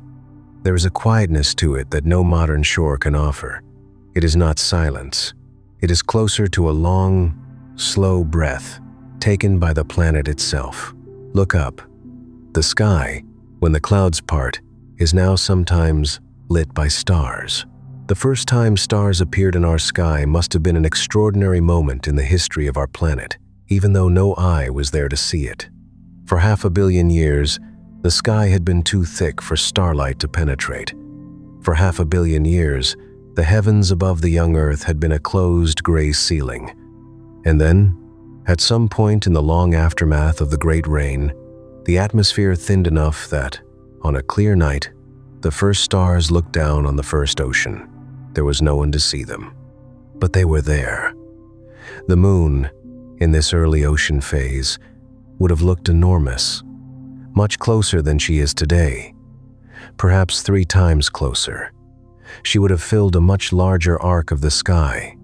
She would have pulled tides that were many times stronger than the tides we know now. The young ocean rose and fell with her in great breathing pulses, vast tides that swept across the shallow seas in waves you could see from 100 kilometers away.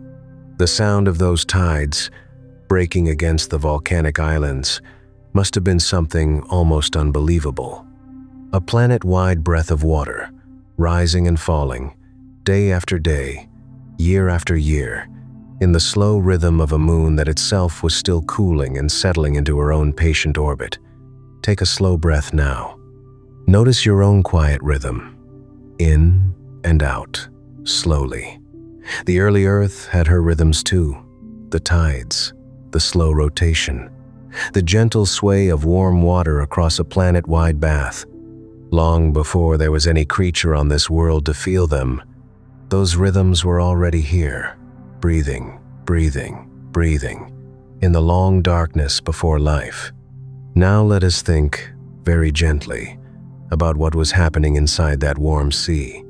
The water of the first ocean was a soup, a chemical soup. It contained dissolved iron, dissolved silica, dissolved carbonates, dissolved sulfates. It contained, near the volcanic vents, large amounts of hydrogen, methane, ammonia, and many small organic molecules that had been forged in the heat of the rocks below. It contained, drifting through it, the breakdown products of countless meteorites and comets that had fallen during the late heavy bombardment, including amino acids, the simple carbon-based molecules that, billions of years later, would form the building blocks of all proteins on Earth. None of this was alive. There were no cells in that early sea. There were no microbes. There was no life. But the materials of life were already there, dissolved, suspended, drifting, floating, reacting, and waiting. There is a quiet phrase that some scientists use for this. They call it prebiotic chemistry, the chemistry that comes before life, but that contains the ingredients of life. The first ocean was not biology. The first ocean was chemistry, but it was the kind of chemistry that, given enough time and the right conditions, could one day become biology. It was a kitchen with all of its tools laid out, waiting for the cook to arrive. The cook, of course, would not arrive for several 100 million more years. The earliest evidence of life on Earth dates from somewhere between 3.8 and 3.5 billion years ago, perhaps earlier in some controversial readings. The first ocean, in the era we are walking through tonight, was still just water, just chemistry, just patient, warm, mineral-rich water, lapping against black volcanic islands under a pale sky. And yet, even now, at this stage, the planet had crossed an extraordinary threshold. It had become a wet world. The oceans had formed. The water cycle had begun. Rain fell. Rivers, in primitive form, ran across the volcanic islands, carrying minerals into the sea. The sea, in turn, evaporated under the warmth of the sun, lifting water back into the sky as vapor. Clouds formed. They drifted. They cooled. They released the water back as rain. The cycle that we will explore in much more detail in a later chapter was already running, already breathing, already alive in its own non-living way. The ocean, in this sense, had become a kind of slow lung for the planet. It inhaled water from the rivers. It exhaled water to the sky. It inhaled minerals from the rocks. It exhaled them, in time, as sediment. Even before there was any creature to breathe, the planet itself had begun to do something that looked, very faintly, like breathing. The water cycle, more than anything else, is what makes Earth feel alive. It is what makes our world feel like a world, rather than a stone. Venus, with no liquid water, has no real cycle of this kind. Mars, with only buried ice and the faint memory of vanished rivers, has lost the rhythm she once may have had. Mercury and the Moon and the rocky asteroids do not have it at all. Only Earth, alone among the bodies we have visited, has a true ongoing cycle of evaporation and rain and runoff and return. And that cycle began, in earnest, in the first warm ocean we are walking along tonight. There is something almost peaceful about sitting at the edge of that early sea, in the imagination.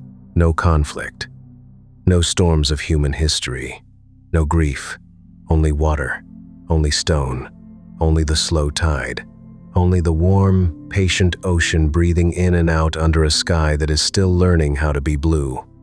We sometimes forget, in our busy lives, that the world existed for billions of years without any of us in it, without any of our worries, without any of our news, without any of our suffering.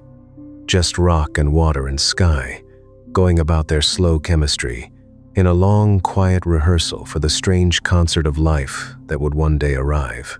There is no shame in resting tonight in the company of that older, simpler Earth. There is no shame in letting your tired, modern body sink, for a while, into the long pre-human silence of a young planet that was, in its own way, fine. Now, before we leave the first ocean, we need to ask one more question.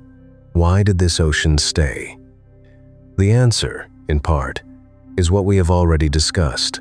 The right distance from the sun, the right size, the thickening atmosphere, the patient water cycle.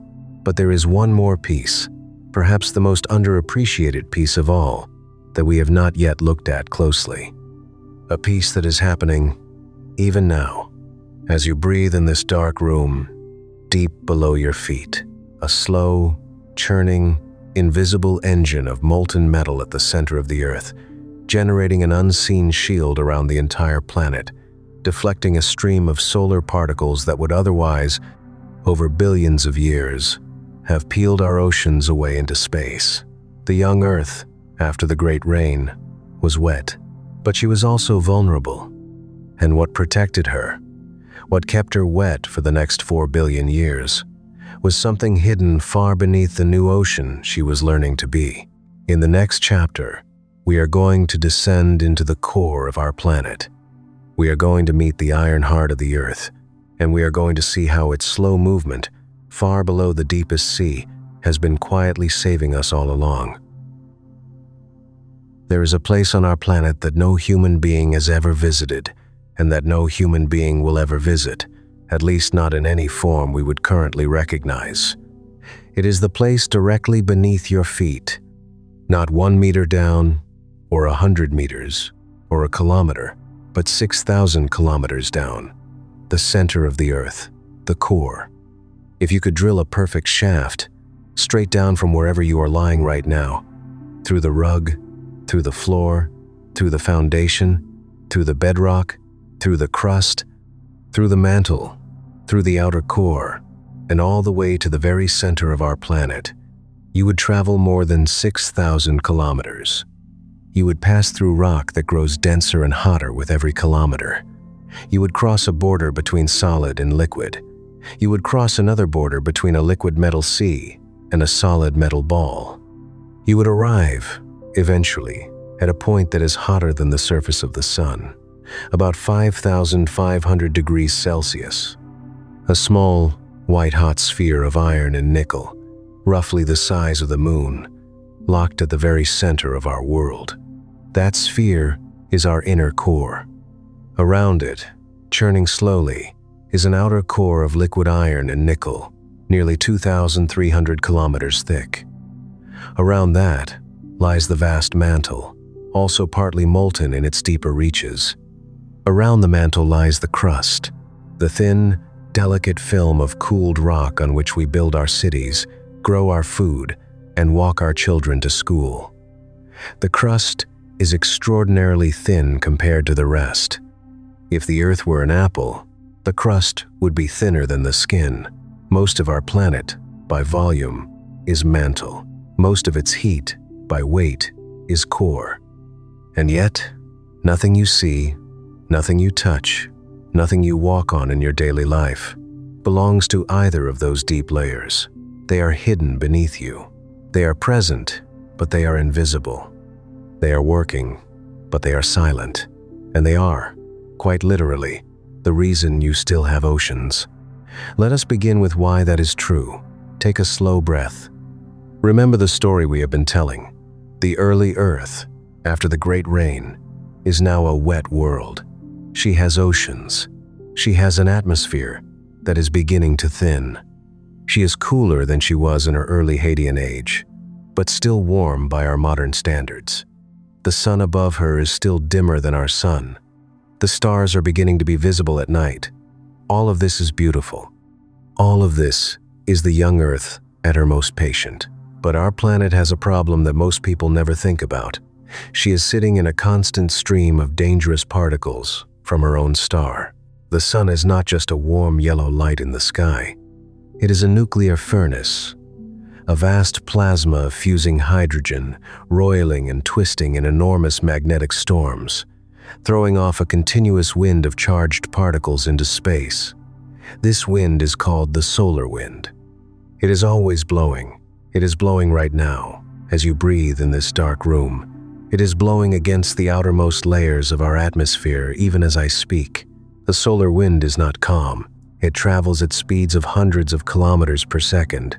It is made of electrons, protons, and the stripped nuclei of hydrogen and helium. When it slams into the upper atmosphere of a planet, it can give the molecules of that atmosphere enough energy to escape the planet's gravity. Over millions of years, this slow stripping can peel an atmosphere completely away. It is what happened, we believe, to the atmosphere of Mars. It is what happened, to a different degree, to Venus. It is what happens to any world that does not have a shield to stop it. Earth has a shield. And that shield is not made of rock or metal or any material you could hold in your hand. It is made of magnetism. Invisible, silent, planet-wide, deep inside the outer core, down in that churning sea of liquid iron and nickel, something remarkable is happening. The hot metal is moving. Pots of it are rising as they are heated from the inner core below. Pots of it are sinking as they cool near the top of the outer core. And because the Earth is rotating, the entire churning fluid is being twisted by the slow motion of our spin. This combination of rising, sinking, and rotation creates a vast, self-sustaining electric current. The current, in turn, generates a magnetic field. And because the outer core is enormous, and because this process has been running for billions of years, the magnetic field it creates is not a small local thing. It is a planetary thing. It wraps around the entire Earth, all the way out into space, far beyond the boundary of our atmosphere. Scientists have a name for this region. They call it the magnetosphere. The magnetosphere is a vast, egg-shaped bubble of magnetic field lines that surrounds our planet. On the side facing the sun, it is pressed close to Earth by the solar wind, but it still extends many tens of thousands of kilometers outward. On the side facing away from the sun, the solar wind pulls the magnetic field lines into a long tail that reaches millions of kilometers behind us, streaming out into the darkness like the tail of an invisible comet. This bubble is our shield. When the solar wind approaches the Earth, most of its charged particles do not collide directly with our atmosphere. Instead, they are deflected, turned aside, channeled around the planet by the magnetic field. They slide along the invisible lines of the magnetosphere, following its curves, flowing harmlessly past us, and continuing outward into space. A small number of them are captured by the field lines and guided toward the poles, where they spiral down into the upper atmosphere and collide with the molecules there. When they do, they release bursts of light. Those bursts are the auroras. The northern and southern lights, the soft green and pink and violet curtains that drape the polar sky. The auroras are beautiful. The auroras are also, in a very real sense, the visible evidence of our shield working. Every shimmer of green light above Alaska or Norway is a quiet testimony that somewhere, millions of kilometers upstream, the solar wind tried to touch us, and the magnetic field quietly turned it aside. Without the magnetic field, those particles would not have been guided to the poles. They would have struck the upper atmosphere at every latitude. They would have slowly cooked the molecules of our air. They would, over hundreds of millions of years, have peeled our atmosphere away. And with our atmosphere gone, our oceans, exposed to the harsh ultraviolet radiation and the direct pressure of space, would have begun to evaporate in earnest. The water vapor would have risen to the upper atmosphere, been split apart by radiation into hydrogen and oxygen, and the hydrogen, the lighter half, would have drifted off to space, slowly, steadily, for 2, 3, 4 billion years, until eventually the ocean would have been gone. This is, to the best of our current understanding, roughly what happened to Mars. Mars had a magnetic field once, early in her life. It was not as strong as ours, but it was there. And then, as we mentioned in a much earlier chapter, Mars is small. Her core, much smaller than Earth's, cooled far faster. The churning motion of her outer core slowed. Her internal dynamo faltered. Her magnetic field weakened. And over the next hundreds of millions of years, her magnetic shield faded and, in most places, disappeared. After that, the solar wind had free access to her atmosphere. It began to peel her air away. Her atmosphere thinned. The pressure on her surface dropped. The liquid water that had once pooled on her plains could no longer remain liquid, because at low pressure, water either freezes or evaporates. Her rivers dried. Her lakes sank into the ground or vanished into the sky. The water vapor in her upper atmosphere was split by radiation, and the hydrogen escaped. Over 1 or 2 billion years, Mars went from a partly blue world to a red, dusty, frozen desert. You can still see the shorelines. You can still see the valleys where her rivers used to run. You can still see, with the right instruments, the traces of ancient lakes. But the water is gone. And the reason the water is gone, more than any other single reason, is that Mars lost her iron lock. Her core went quiet. Her shield fell. And once the shield fell, the sun simply took the rest. Take a slow breath now. Let your shoulders drop. There is something almost tender about realizing that we are still protected. Right now, as you breathe in the quiet of your room, there is a slow, enormous, invisible dance happening around our planet. The churning iron at the center of the Earth is still moving. The electric currents are still flowing. The magnetic field is still wrapping itself around us. The solar wind is still arriving. And the field is still turning it aside. This has been happening for billions of years. It will continue, we believe, for billions more. We do not feel it. We do not see it, most of the time. Only on the rare occasions that a particularly strong solar storm lights up the sky with auroras far from the poles, do most of us ever catch a glimpse of the shield doing its work. The rest of the time, it is simply there, holding the wind, holding the oceans, holding the thin envelope of breathable air that your lungs are currently drawing from. There is another detail worth sitting with. Earth's magnetic field is not perfectly steady. It shifts, it weakens, it reverses. Over geological time, the magnetic North Pole has wandered all over the globe. Periodically, every few 100,000 years or so, the field as a whole reverses its polarity, and what was magnetic north becomes magnetic south, and vice versa. The exact reasons for these reversals are still being studied. They are related to the complex, turbulent motion of the outer core.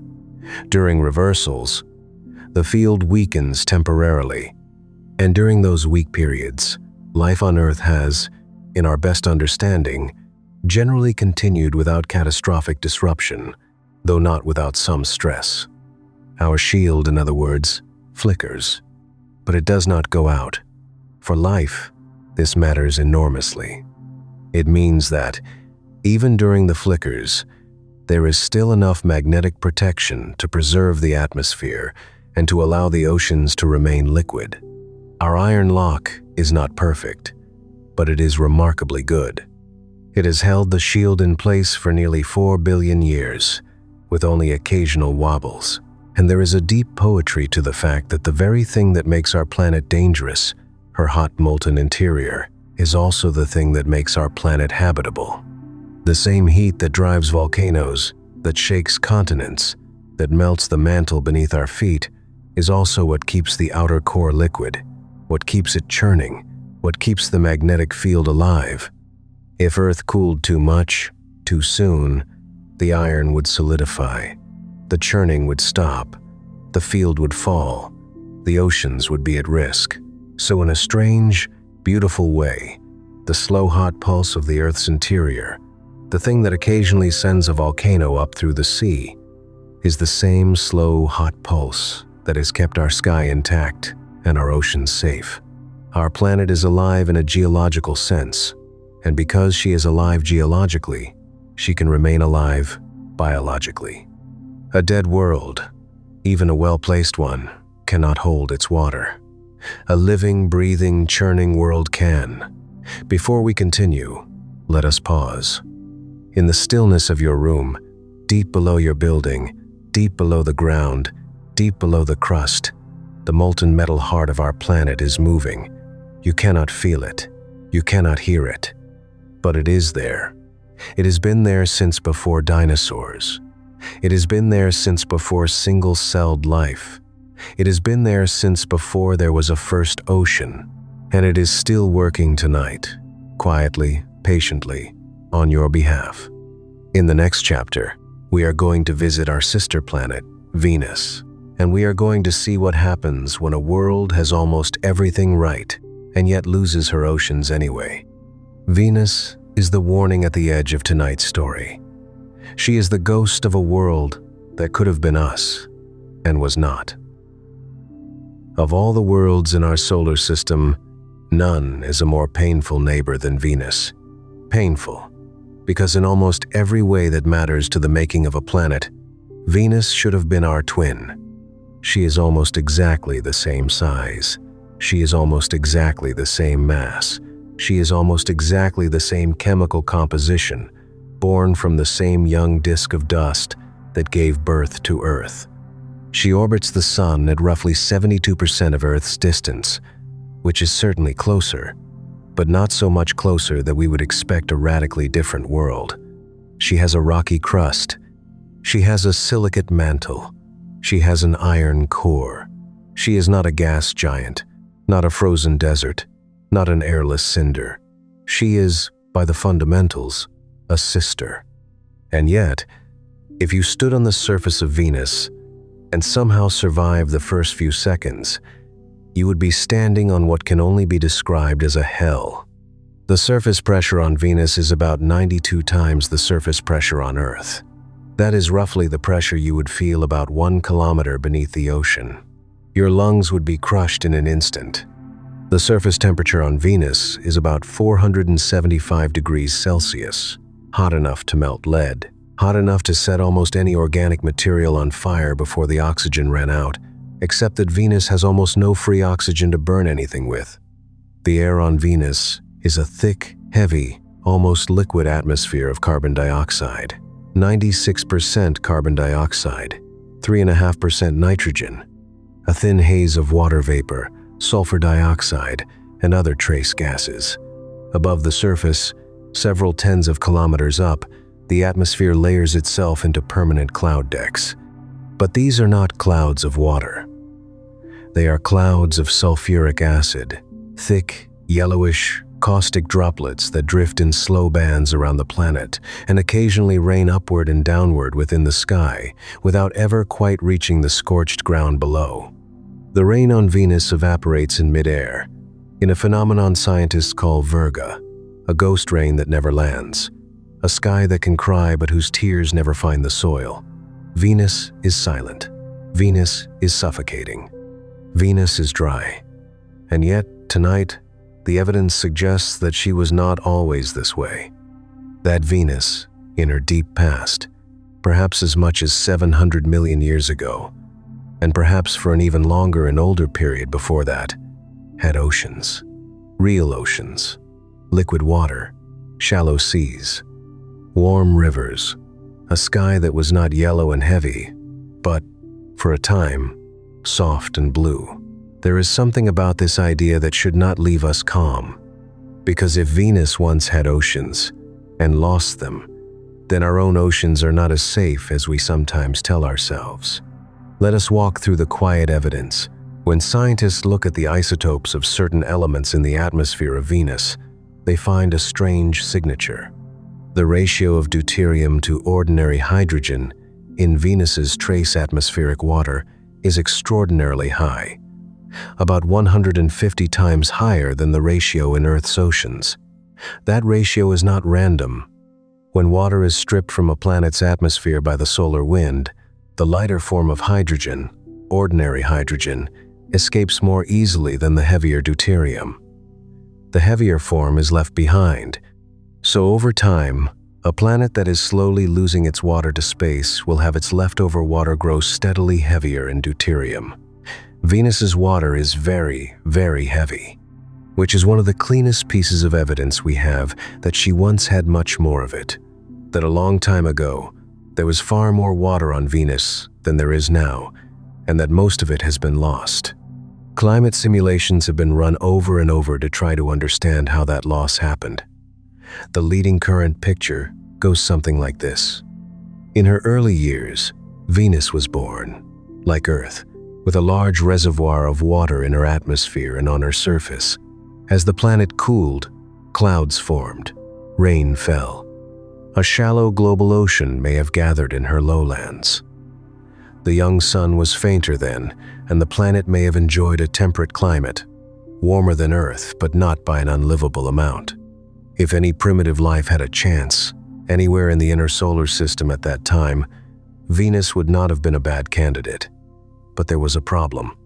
Venus, being closer to the sun, received more solar energy at the top of her atmosphere than Earth did.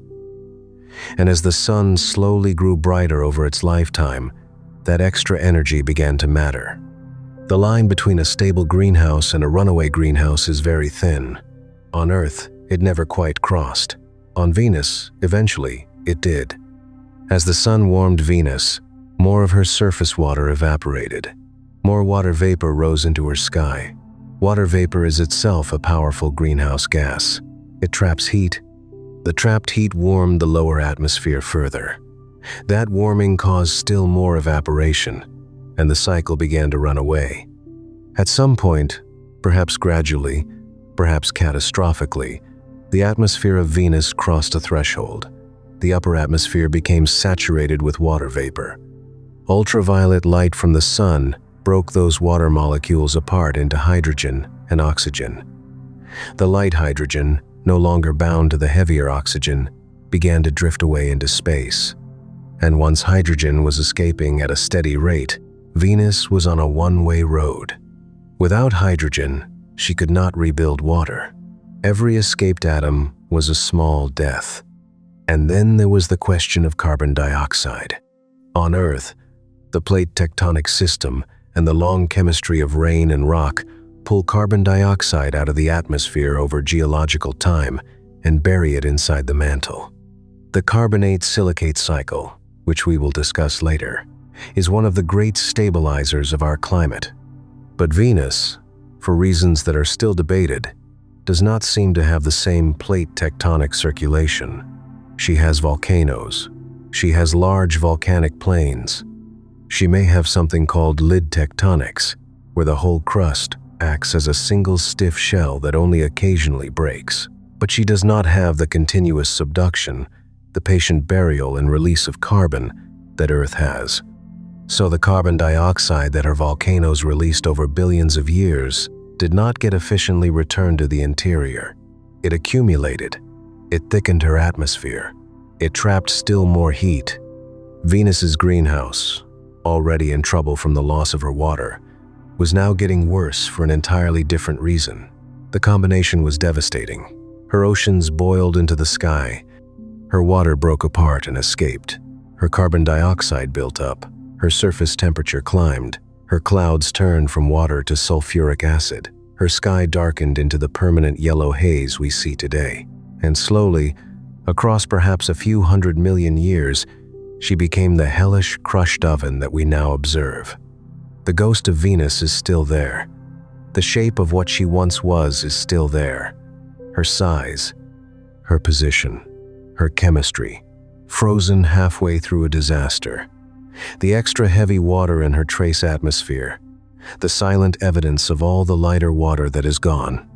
But the oceans themselves, if they ever truly formed, are gone. Take a slow breath now. Let the quiet of your room surround you.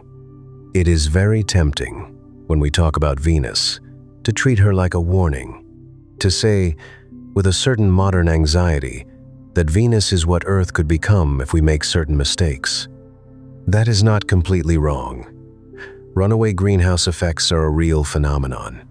They are not only fiction, and the physical processes that turned Venus into what she is now are physical processes that obey the same laws that govern Earth.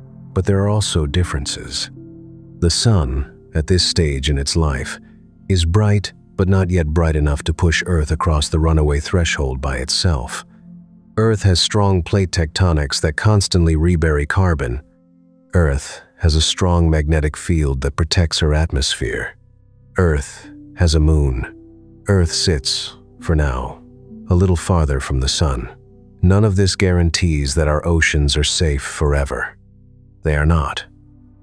One day, in a distant future we will visit in a later chapter, the sun will grow bright enough that even Earth cannot hold on to her seas. That day is billions of years away. But it is coming. And Venus, in that sense, is not just a failed twin.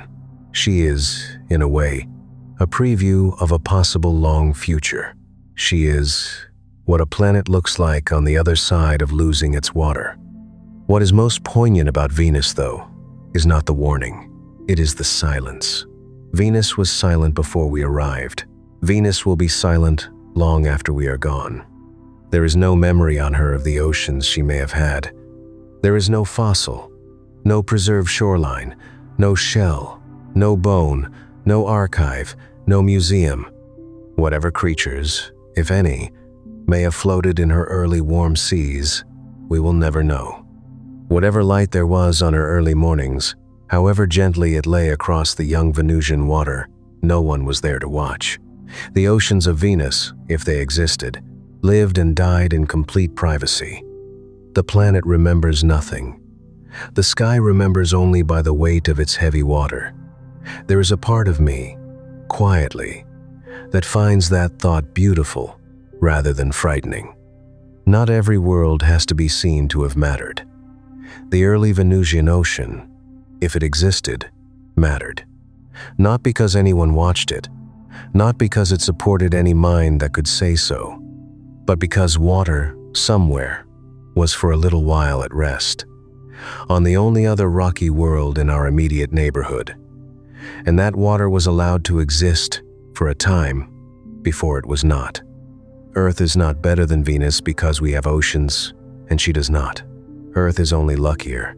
And luck, we are slowly learning, is a fragile and beautiful thing. Now, in the modern era, we are beginning, gently, to send spacecraft to Venus once again. After decades of quiet neglect, several new missions are being prepared. Missions that will sniff her atmosphere, map her surface through her thick clouds, and look for the chemical fingerprints of her vanished oceans. In the next decade or two, we may know more about the lost seas of Venus than any generation before us. We may learn exactly when her oceans began to slip away. We may learn whether they lasted long enough for any form of primitive life to appear in them. We may even find, if we are very lucky, faint chemical signatures that such life once existed, suspended somewhere in the high, cooler clouds that still drift through her yellow sky. If we do, it will change our understanding of our own world in ways that are difficult to anticipate, because it will mean that in this one small solar system, two rocky worlds, side by side, both once managed to do the nearly impossible. Both once had oceans. Both once had the chance of being blue, and only one of them still is. Take a slow breath. Feel the shape of your chest rising. Feel it falling. Imagine, for a moment, looking up into the morning twilight just before sunrise. On many mornings in your life, you have seen Venus there, shining as the morning star, the brightest light in the sky besides the sun and the moon. She is beautiful from a distance. She is almost always the first thing anyone notices in the early sky. And what she is, really, behind the glitter of her clouds, is the ghost of an ocean, a world that almost was, a world that, for a long time, may well have had her own beaches, and her own tides, and her own slow first chemistry waiting to become something alive. Earth is not alone in having known water. Earth is only alone now in keeping it. In the next chapter, we will cross the solar system in the other direction, past Earth, past the moon, to the small, cold, rust-colored world of our outer neighbor. We are going to walk along the shorelines of Mars and listen to what the dry riverbeds remember. There is a quiet place on the surface of Mars where you can walk, in your imagination, along what was once a shoreline. It is not easy to find on a modern map, because the sea that used to lap against it has been gone for billions of years. But it is there. The evidence is in the rock. The evidence is in the gently sloped land. The evidence is in the long, ancient beach-like terraces that run for thousands of kilometers across the northern lowlands of the red planet. Mars is smaller than Earth. She is about half our diameter and only about 1/10 of our mass. Her gravity is roughly 38% of ours. A person who weighs 100 kilograms on Earth would feel, on Mars, as if she weighed only about 38. On Mars, you could jump higher. You could lift more. You could walk with a strange lightness that you have never felt on this planet. And yet, the air around you would be almost nothing. Mars, today, has an atmosphere that is less than 1% as thick as Earth's. The pressure on her surface is so low that, on most of the planet, liquid water cannot exist. It simply cannot hold itself together. At such low pressure, water either freezes solid or boils away into vapor. There is no in-between. There are a few places on Mars, in the lowest basins and during the warmest afternoons, where the pressure and the temperature just barely allow brief, briny trickles of salty water to flow, perhaps seasonally, from certain slopes. Those are tiny. Those are fragile. They are more like sweat than like seas. But they are the only remaining liquid water on the surface of Mars, and even they are controversial. Most of the rest of Mars's water, whatever is left of it, is either ice or vapor. The ice is at the poles, mixed with frozen carbon dioxide, in thick white caps that grow and shrink with the seasons. There is also ice buried beneath the surface, in permafrost that extends across huge regions, especially in the middle and high latitudes. If you dig down a meter or two in much of the Martian northern hemisphere, you find ice. There is water there, just not water that moves. But it was not always this way. Look at Mars through a good telescope, or through the eyes of the spacecraft we have sent there, and you begin to see something that makes you slow down. You begin to see shapes that do not belong on a dry world. You see valley networks that branch like river systems. You see broad, flat plains that look, from orbit, exactly like ancient lake beds. You see deltas, in the classic fan shape of a river depositing sediment as it enters a larger body of water. You see shorelines, long curving terraces at consistent elevations, encircling the northern lowlands in a way that is hard to explain without a former sea. You see channels. You see teardrop islands, stone formations that have been shaped clearly by the flow of water around them. You see layered sedimentary rock at the bottoms of ancient craters, the signature of water that once stood there long enough to lay down mineral after mineral, year after year. You see mineral deposits that on Earth only form in the presence of liquid water. Clays, sulfates, hydrated silicates, carbonates. You see, when the dust clears, the unmistakable fingerprints of a world that was once wet, and the more we look, the stronger the picture becomes.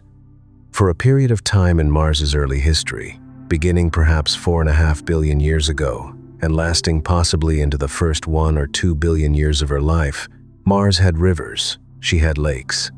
She had, in some models, a shallow northern ocean, reaching around half her northern hemisphere in a flat, calm, ancient sea. Think about that for a moment. Just imagine it, an ocean on Mars.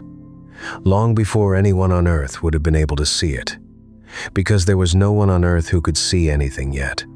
A planet, next to our own, blue at least in patches, reflecting a pink sky, rain, perhaps, falling softly onto its shores. Small streams winding down from the highlands, carrying minerals and sediment. A young world, alive in the geological sense, breathing with its own water cycle. Whether that Martian ocean ever gave rise to life, we do not yet know. We have looked, in some places, very carefully. Rovers have crawled across the floors of ancient lakes, drilling into layered sediment, looking for the chemical fingerprints of biology. We have found, so far, no clear evidence of past life. But we have also not found the opposite. The case is open. The record is very old, very faint, and very damaged by billions of years of radiation, dust, and geologic change. Mars has not given up her secret yet. She may still. What we do know, with increasing confidence, is why she lost her oceans. It comes back to the pieces we walked through together in earlier chapters. Size, core, magnetic field, atmosphere. Let us gently retrace them in the context of Mars. Mars is small. That is the first strike against her. Her gravity could never hold an atmosphere as thick as ours, not in the long run. Small planets cannot hold onto the lightest molecules in their atmospheres for very long. The heat from the upper layers of the atmosphere gives molecules enough energy to escape, and on a small planet with weak gravity, the escape velocity is low. Even without any other processes, Mars's atmosphere would slowly have thinned. Mars cooled quickly. That is the second strike. Because she was small, her internal heat did not last as long as Earth's. Her molten core cooled and partially solidified. The churning of her outer core, the engine that had driven her early magnetic field, slowed and then stopped, at least in the global sense. Around 4 billion years ago, give or take, her magnetosphere collapsed. After that, the solar wind had nearly free access to her upper atmosphere. It began, steadily, to strip it away. For hundreds of millions of years, charged particles from the sun tore at the air of Mars, knocking atoms and molecules off into space. The lighter gases, hydrogen and helium and light water vapor, were easier to lose. Over time, the pressure on the surface fell. As the pressure fell, liquid water became less stable. Every puddle, every stream, every lake began to have its upper layer evaporate more aggressively. The sky above Mars collected what was left. Ultraviolet light in the upper atmosphere split water molecules into hydrogen and oxygen. The hydrogen drifted off into space, as it had on Venus. The oxygen bonded with the iron-rich dust of the Martian soil and rust took hold. That is what you are looking at when you see pictures of the red color of Mars. It is the chemical fossil of her lost oceans. It is the rust of iron that once lay beneath water and that has spent billions of years bonding with the freed oxygen of evaporating seas. Mars is red because she remembers her water. Slowly, over 1 or 2 billion years, her rivers stopped flowing. Her lakes shrank and dried, some of them leaving flat, salt-rich pans in the rocks that robots still find today. Her ocean, if it existed, retreated until it was gone. The sediments of the ocean floor were left behind, buried and dry. The last shoreline etched itself into the highland margin and then slowly eroded as the wind, thin as it was, blew dust across the abandoned shore for eons. And then, eventually, there was only a cold, dry, dusty world, with whispers of frost at the poles and ice buried beneath the ground. Take a slow breath. Let your awareness settle into the quiet of your room. Mars is still there. Mars is still turning, right now, as you lie in the dark. The sky above her is pink on most afternoons, a soft salmon color from the iron oxide dust that fills the air. In the mornings, just after dawn, thin wisps of water ice clouds sometimes drift across her sky. Dust devils, small and tall and silent, wander across her plains. The rovers that we have sent, some of them still working, some of them long since gone quiet, sit on her ancient lake beds and creep along her dry river beds, taking their slow photographs and their slow measurements and sending the data home. Every time a rover takes a sample, it is drinking, in a scientific sense, from a cup that was once part of a living water world. Every rock it crushes is a page from a book that was written when Mars still had seas. There is a particular place on Mars called Jezero crater. It is an ancient basin that, 3.5 billion years ago, was a lake. A large delta spills into it, clearly shaped by a river. Our rover Perseverance landed there in 2021 and has been slowly walking along what was once the shore of that lake, collecting rock samples. Those samples are going to be brought back to Earth in future missions that are still being planned, so that they can be analyzed with far more powerful tools than any rover can carry. If there is evidence of ancient life in those rocks, we will find it in the next few decades. If there is not, we may still find something almost as poignant. We will find the preserved mineral record of a sea that once was, on a world that is now dry. We will find the exact chemistry of a shoreline that lost everything. We will hold in our hands, here on Earth, small stones from the bed of a Martian lake. There is something humbling about the idea. The inhabitants of a wet world reaching out and cradling the dust of a world that lost its water. As if we were doing a small, quiet favor for an older sister who could not remember her own youth. As if we were trying, in our limited way, to let her oceans exist again, in the memory of our instruments, long after they have ceased to exist anywhere on her surface. Mars, then, is the second ghost of tonight's story. She is not our twin, like Venus. She is our younger, smaller, gentler sibling, and she is our warning in a different register. Venus shows us what happens when a world gets too hot and loses her water through a runaway sky. Mars shows us what happens when a world gets too cold and small and loses her water because she cannot hold on to her air. Between the two of them, Earth sits, improbable and lucky, in the narrow place where neither of those things has yet happened. We are not larger than we need to be. We are not smaller than we need to be. We still have our molten heart. We still have our magnetic shield. We still have our thick, breathable sky. We still have our oceans. Our neighbors did not keep theirs.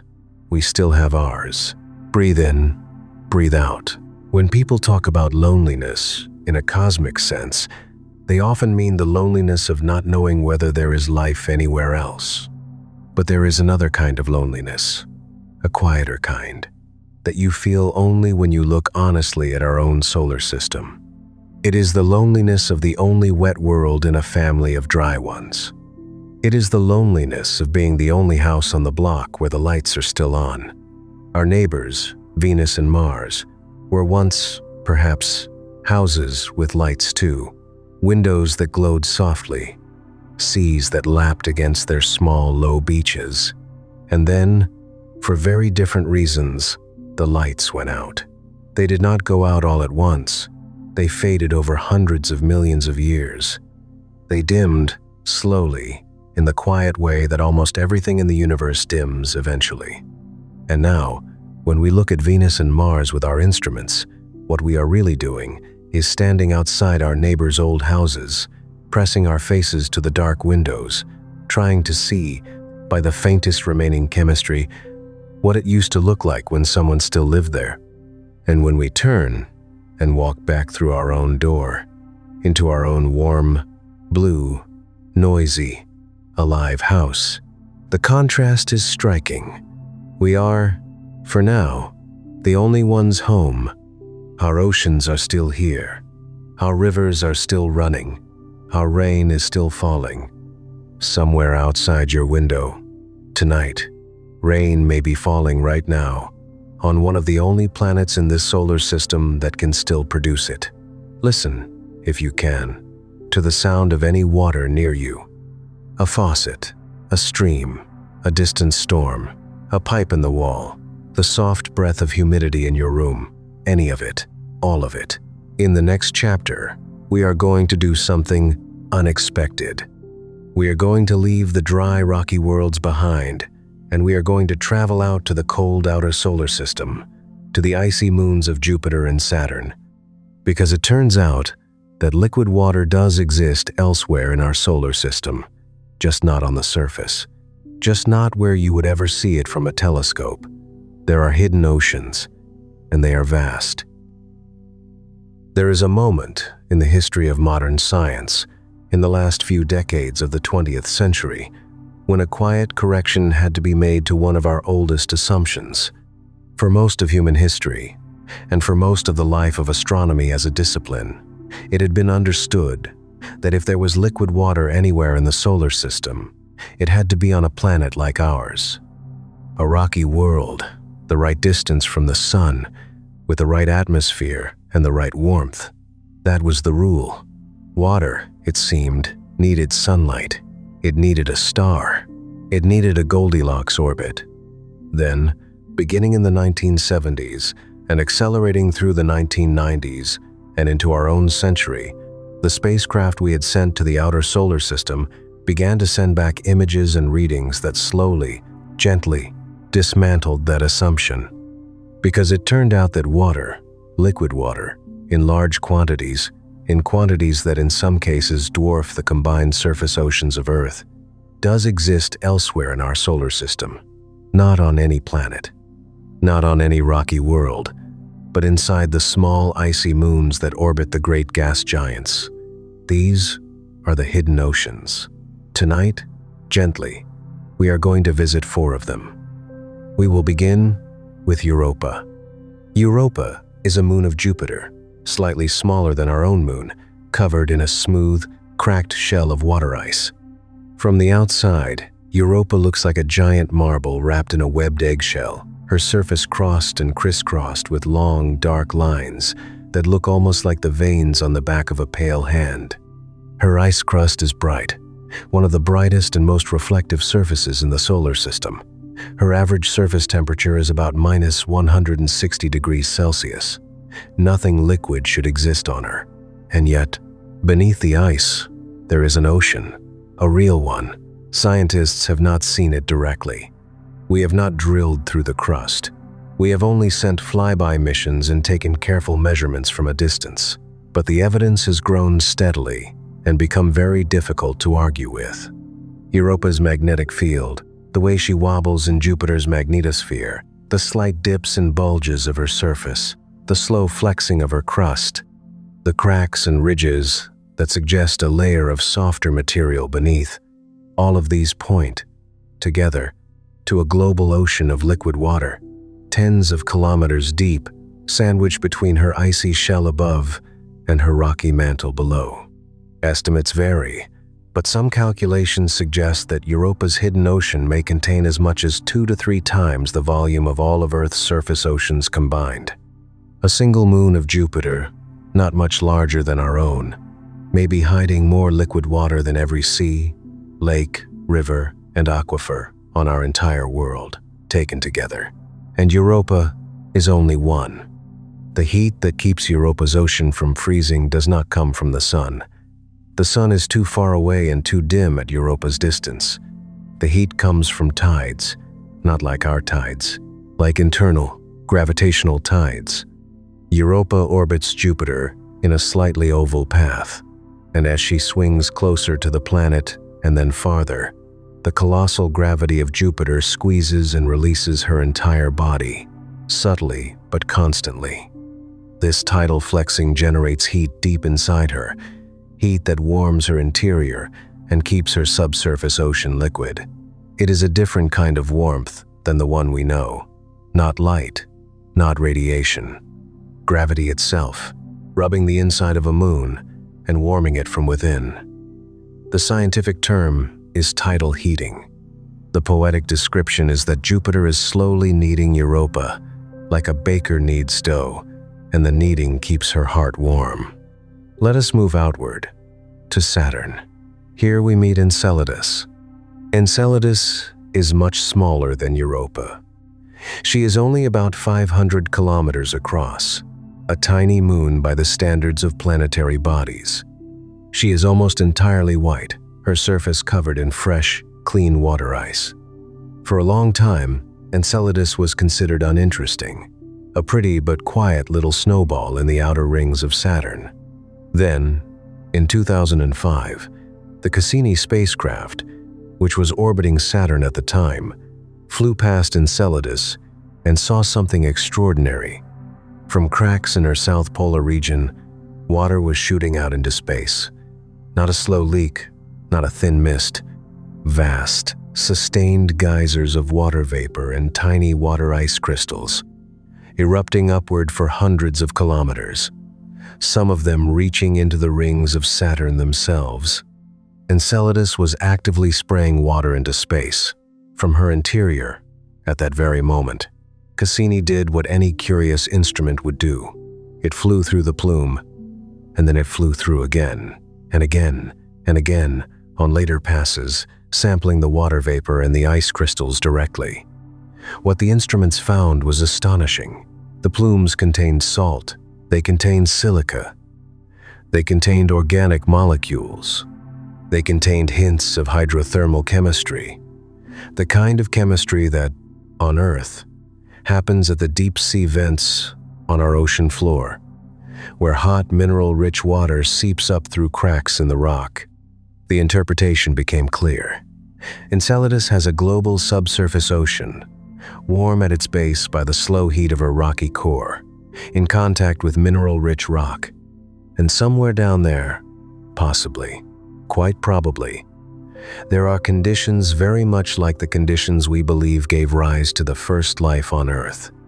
In the last 2 decades, Enceladus has become perhaps the single most promising place in the solar system to look for life beyond Earth. It is a tiny moon of Saturn. It is 600 million miles from the Sun. Its surface is frozen solid, and yet, inside, it may be a warm, living body of water, with warm vents at its floor, and the slow chemistry of carbon and nitrogen and hydrogen going on in the dark. Now move outward again, to Titan.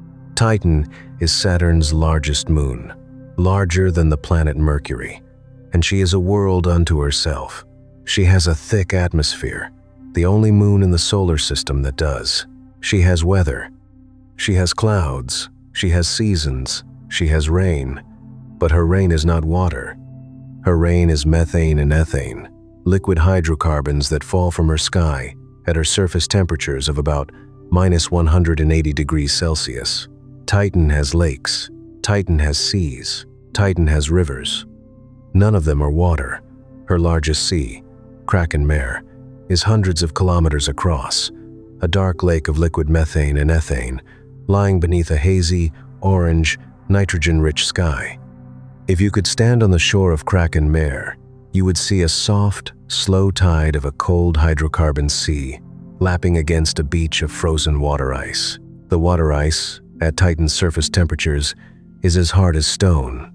Her mountains, her hills, her shorelines are all made of frozen water, because water at those temperatures behaves like rock.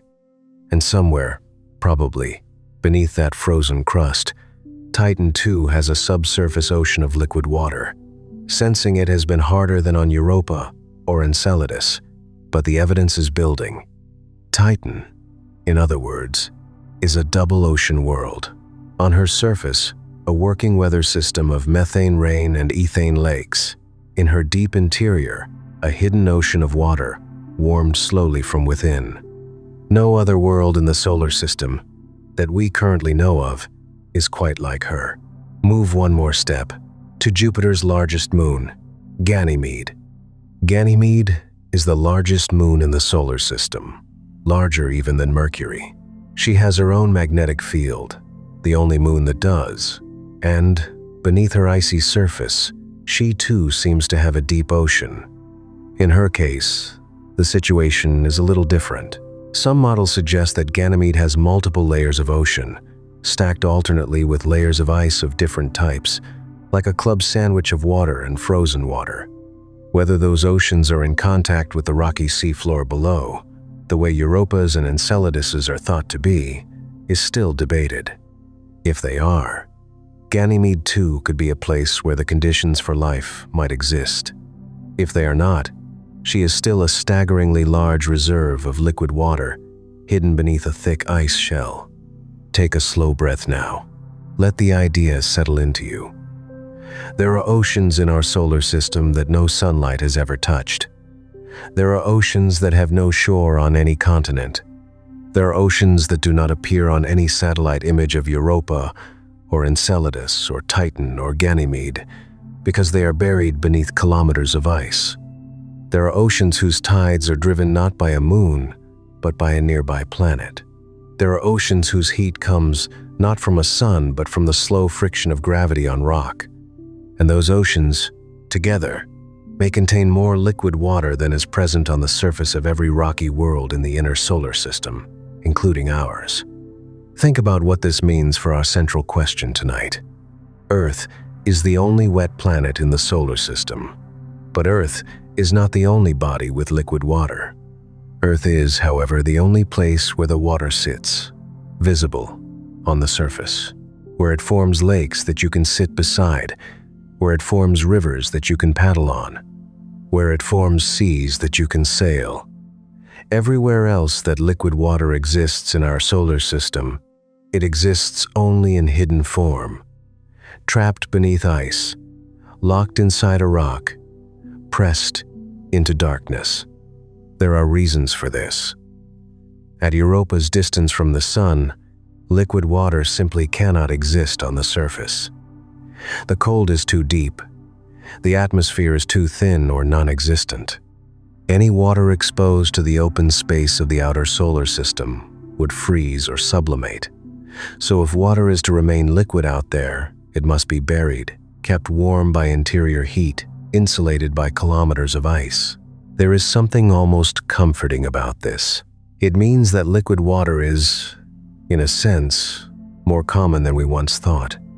Our solar system has many oceans. It just does not have many visible ones. But there is also something that sharpens our sense of how rare our own situation is, because out of all these oceans, only one of them is the kind of ocean you can touch. Only one of them is the kind of ocean where waves crash on shore. Only one of them produces clouds in a blue sky. Only one of them hosts life that has grown large enough and complex enough to look up and wonder where all of the other water is. Only one of them is Earth. There is another thought, a softer one, that I want to leave you with here. If these hidden oceans are real, and they almost certainly are, then life itself may be possible in many more places than we used to imagine. The universe may not be quite as lonely as it sometimes feels. Somewhere in the dark inside Europa, or the dark inside Enceladus, or the dark inside Titan, something may be slowly moving, slowly chemically reacting, slowly, patiently, becoming alive. Even if it never rises to anything you would recognize as a thought, even if it never forms anything more than a single-celled colony around a warm vent, it would still count. It would still matter. Life, if it exists there, is doing something that life also did 4 billion years ago, on our own world, in our own first ocean, under a sky we would now not recognize. It is rising, quietly, out of water and rock and chemistry. It is becoming. The hidden oceans are not, in themselves, wet planets. They do not contradict our title. Earth is still the only planet with oceans on its surface, the only world that reflects back blue light to space, the only world that looks, from 1 billion kilometers away, like a gem. But the hidden oceans are cousins. They are distant relatives of our own sea. They are part of the larger story of water in this solar system, and they remind us that water, everywhere it exists, is patient. It will wait inside a moon for billions of years if it has to. It will wait beneath a frozen crust. It will wait in the dark. Our water was not alone in being lucky. It was only alone among the liquid waters of this solar system in ever getting to see the sun. Take a slow breath. Feel the water in your own body, which is mostly water. Feel the heat inside you, which is your own small tidal engine, driven by the slow metabolism of your cells rather than by gravity, but still a kind of inner warmth keeping the ocean inside you liquid. You are, in a strange way, another hidden ocean yourself. The water inside you is kept from freezing by the slow fire of your metabolism. The water inside you is kept from boiling away by the patient insulation of your skin.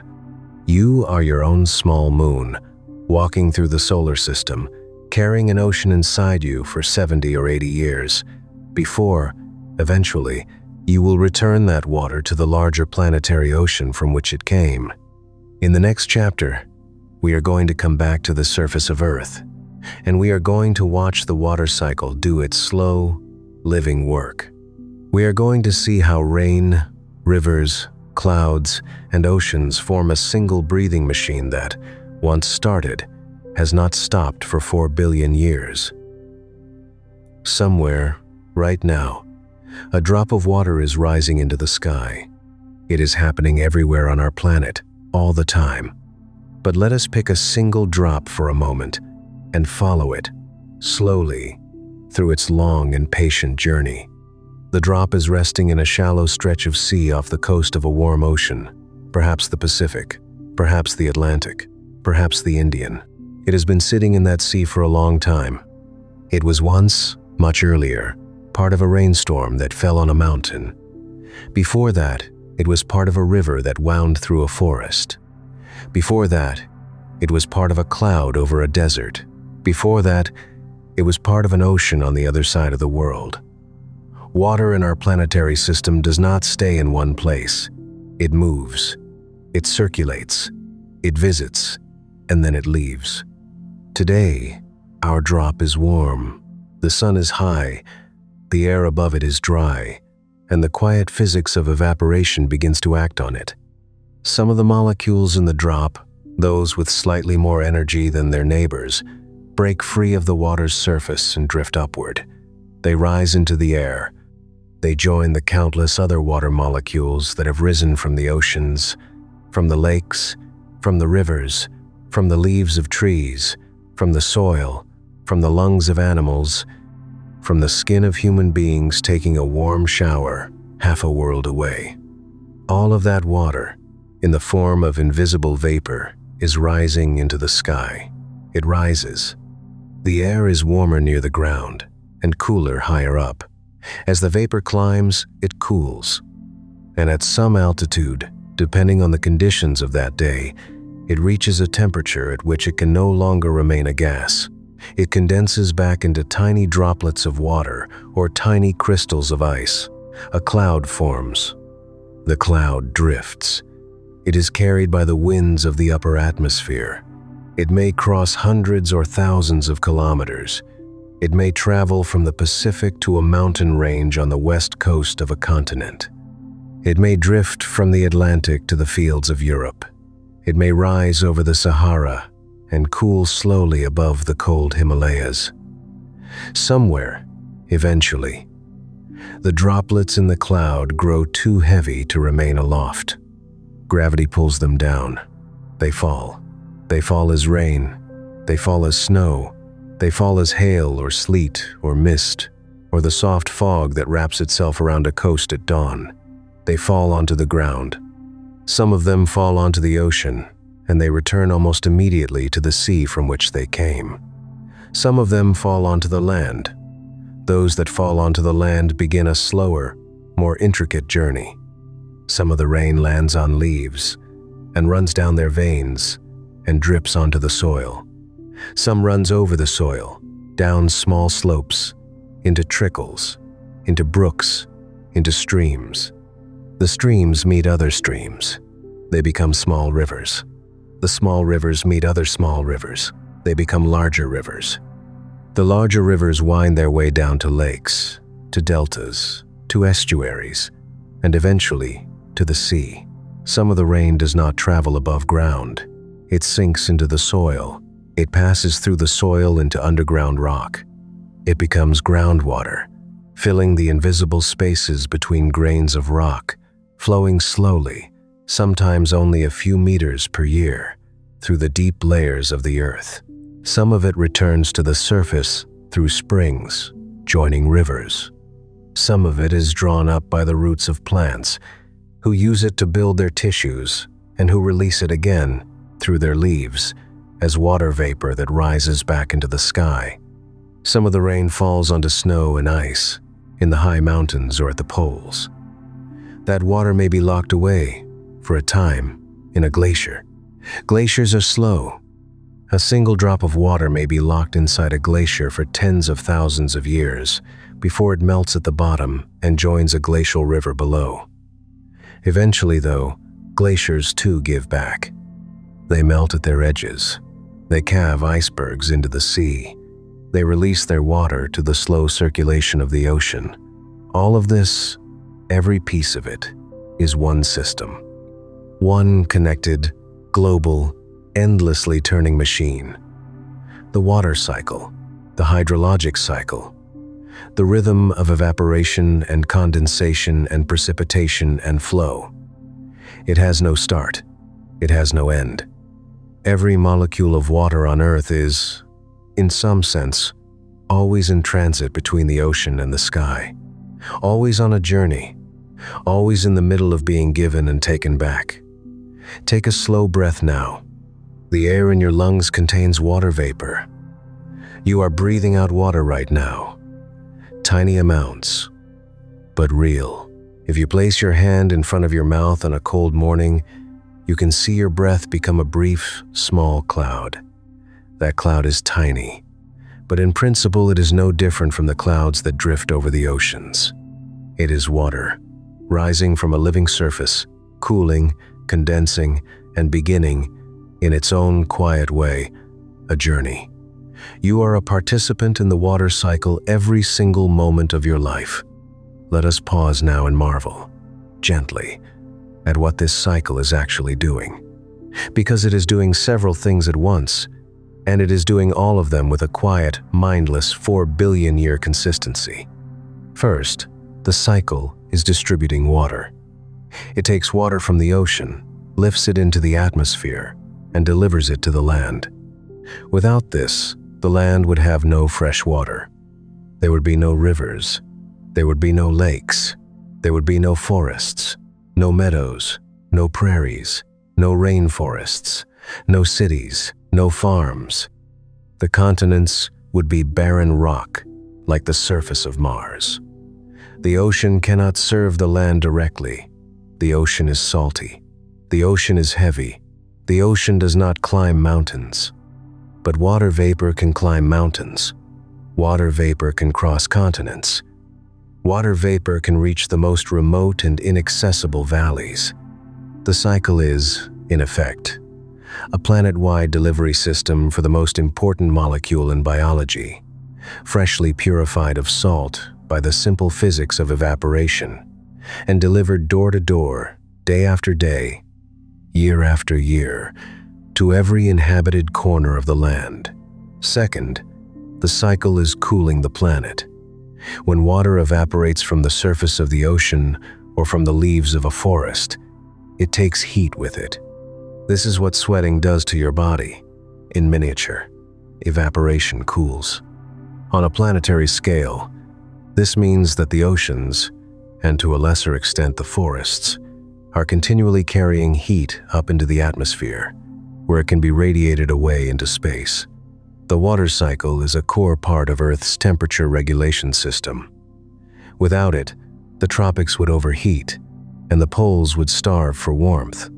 The movement of water vapor from low latitudes to high latitudes, and the release of heat when that vapor condenses into clouds over high latitudes, is one of the great equalizers of Earth's climate.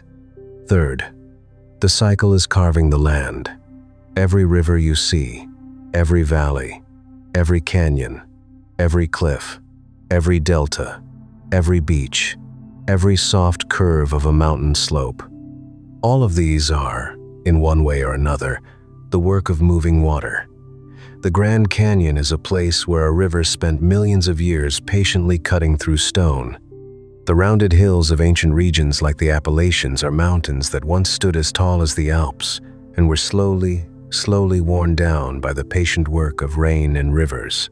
Water, given enough time, becomes a sculptor.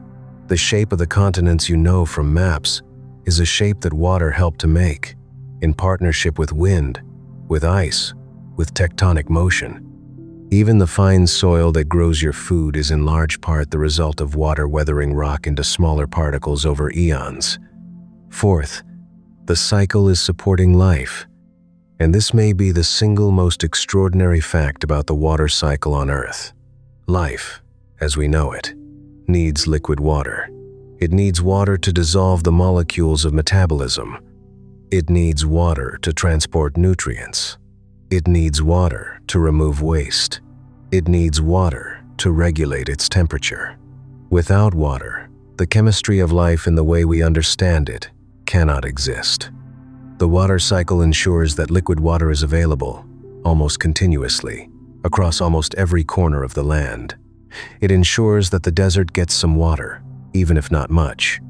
It ensures that the rainforest gets water every day.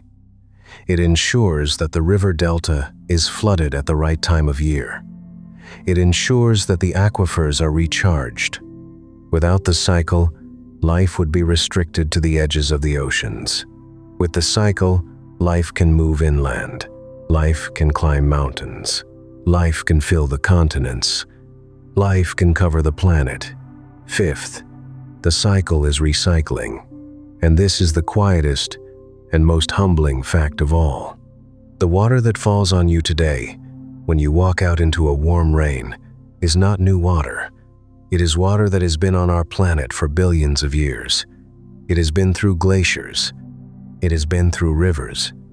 It has been through the bodies of dinosaurs. It has been through the oceans 1,000 times. The very same water molecules that hydrated a Tyrannosaurus in the late Cretaceous, and that soothed the fevers of a medieval monk, and that watered a Ming Dynasty vegetable garden, are circulating through your drinking glass tonight. Nothing new is being added. Nothing new is being taken away, except in the slow losses we will discuss in a later chapter. The water in your tap is old. The water in your bathtub is old. The water in the kettle you put on for tea is old. You are drinking from a reservoir that has been shared across every creature that has ever lived on Earth for 4 billion years. Take a slow breath now. Feel the weight of that thought settle gently on your chest. There is something almost sacred about sharing water with every living thing that has ever existed on this world. The ocean inside you is not a private ocean. It is, by loan, a piece of a much larger ocean that is everywhere at once. Every time you drink, you are borrowing from a common pool. Every time you sweat, you are returning to that pool. You are always taking and always giving, and the ledger, at the planetary scale, stays almost perfectly balanced. This is the water cycle as a living machine. It is not alive in the biological sense. It has no cells. It has no metabolism. It has no thoughts. But it behaves in its planetary way, like something alive. It breathes. It circulates. It carries. It delivers. It balances. It adjusts. When one part of the world grows too wet, the cycle drains it.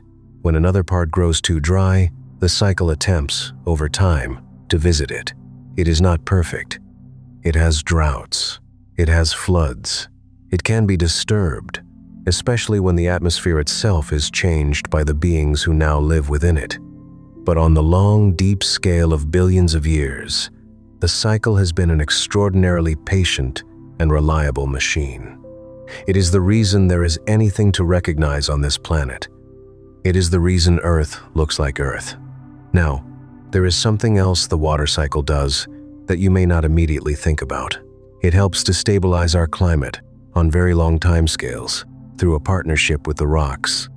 When rain falls, it is mildly acidic because it absorbs a small amount of carbon dioxide from the air as it falls.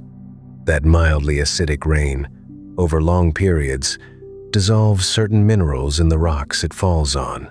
The dissolved minerals are carried by rivers to the sea. In the sea, they eventually combine with dissolved carbon dioxide to form carbonate minerals, which slowly settle to the ocean floor. Over tens and hundreds of millions of years, those carbonates are subducted by the movement of tectonic plates into the mantle, where they are slowly cooked. Much later, some of that carbon is released again, through volcanoes, back into the atmosphere. This is the carbonate-silicate cycle.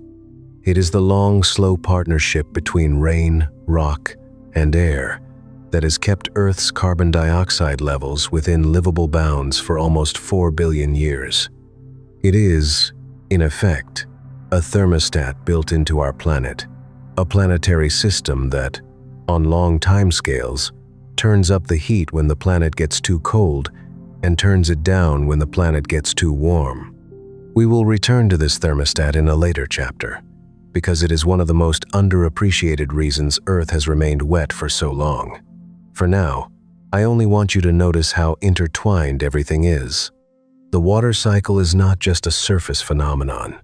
It reaches up into the atmosphere and down into the rocks. It connects the sky, the sea, the land, and the mantle into a single long breath. No other world in our solar system has anything quite like it. Venus has no water cycle. Mars lost hers billions of years ago. The icy moons have, at most, slow internal circulation, with no sunlight to drive evaporation, no sky to receive it.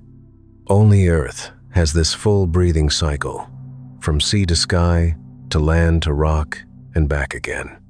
And that cycle is part of the reason our oceans have stayed as oceans, rather than slowly leaking, drop by drop, into some final resting place from which they could not return. In the next chapter, we are going to meet one of the hidden partners of this cycle, the slow, steady, grinding dance of continents, plate tectonics, the movement of Earth's crust, a process that most people do not associate with water at all. But that turns out to be one of the most quietly essential reasons our planet still has oceans.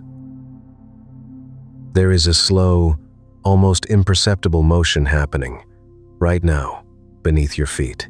You cannot feel it, you cannot hear it, you cannot watch it with the naked eye in any single human lifetime. But it is happening. The continent that you live on is moving. The piece of crust beneath your bedroom is drifting, slowly, in a direction that has been more or less consistent for tens of millions of years.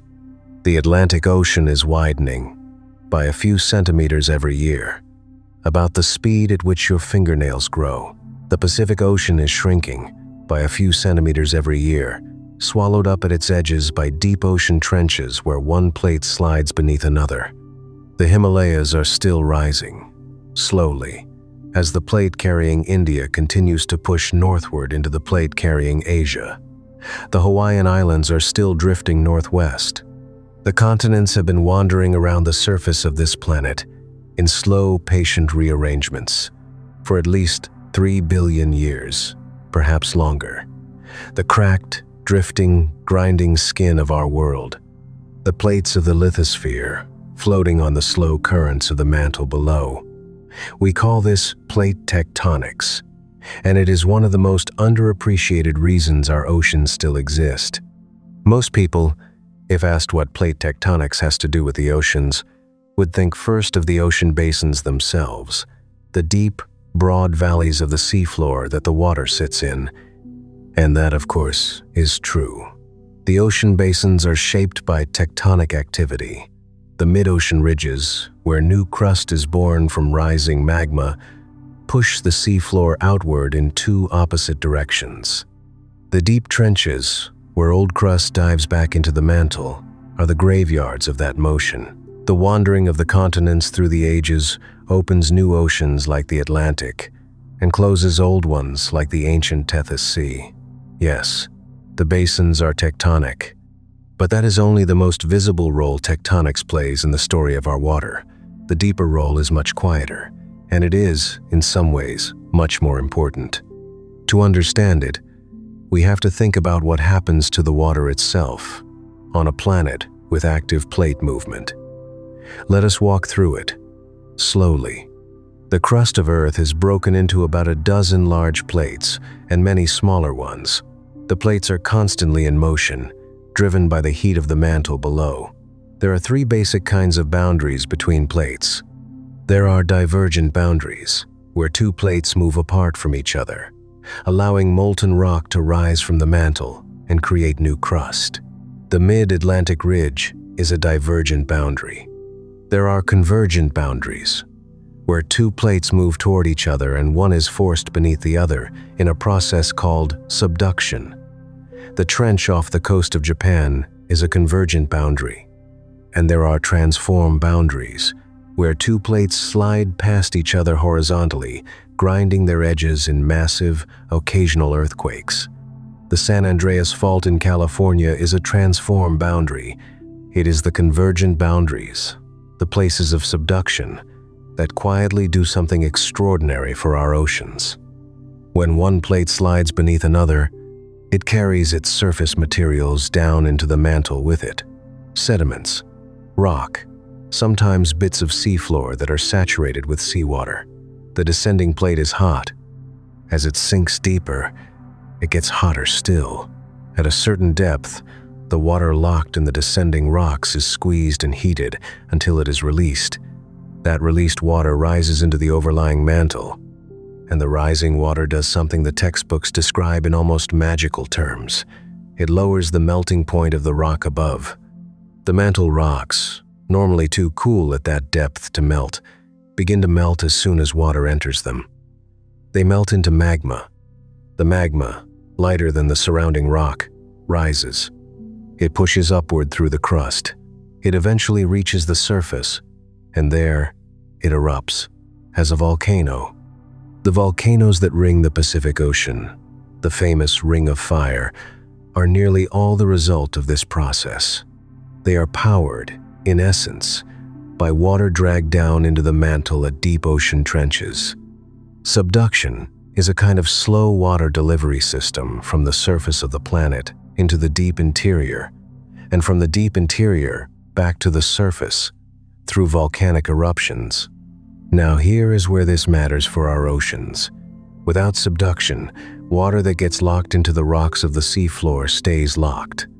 The slow chemistry of weathering and reaction binds water molecules into clay minerals, into hydrated silicates, into the structure of the rocks themselves. Over hundreds of millions of years, that locked water adds up. If there is no way to get it out again, it stays trapped. The amount of water sitting on the surface of the planet would slowly decrease, century by century, as more and more of it became permanently locked into the rocks of the seafloor.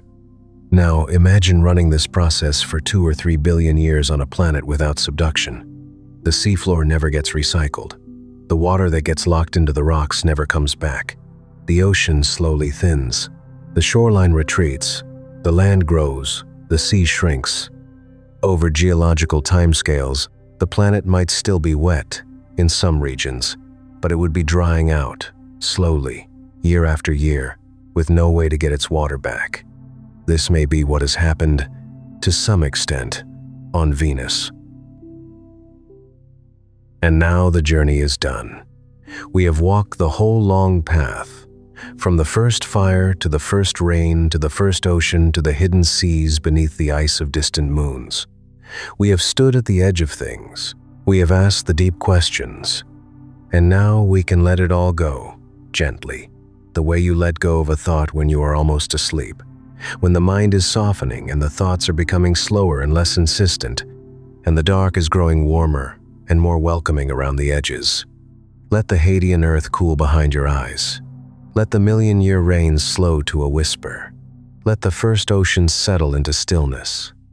Let the iron core of the planet turn its slow, quiet circles far below your resting body. Somewhere out in the solar system, right now, the same sun that warmed the first ocean is still shining. It is shining on Venus, who holds no sea. It is shining on Mars, who has not felt rain in billions of years. It is shining on Europa, whose hidden ocean has never seen a single photon of sunlight in all the time it has existed. And it is shining on Earth, on your Earth, on the clouds above your country, on the sea nearest to wherever you are lying, on the rivers and the lakes and the small quiet ponds at the edge of meadows, on the rain, if it is raining somewhere near you now, on the dew, if it is not. The water is still here. It has been here for 4 billion years. It will be here when you wake. You do not need to worry about it tonight. You do not need to hold it. It is holding you. Feel the weight of your body against the bed. Feel the soft, slow rhythm of your breath. In and out, in and out. That rhythm is yours. But it belongs also to the whole long story we have walked through tonight. You are a breathing piece of a breathing planet. A warm, small, temporary piece of a warm, old, patient world. Let your thoughts loosen now. Let the chapters fall away. Let the names and the dates and the science drift off into the quiet. What remains, when all of that goes, is only the soft, steady fact that you are here, that the water is here, that the planet is here, turning slowly in the dark, carrying its one small ocean around the sun for another quiet revolution. Somewhere, far below you, the molten iron heart of the earth is still turning. It has been turning for 4.5 billion years. It will turn for billions more. Its turning is the reason the water stayed. Its turning is the reason the sky was not peeled away. Its turning is the reason you are here, breathing, in the dark, at the end of a long story about a small blue world that almost was not wet, and somehow, quietly, was. Let your eyes stay closed. Let the story hold you the way the ocean holds everything that floats in it, gently, without effort, without asking anything in return. You are part of the water. You always were. The ocean is still here. The night is still here. And you are safe in both of them. Sleep now. The water stays.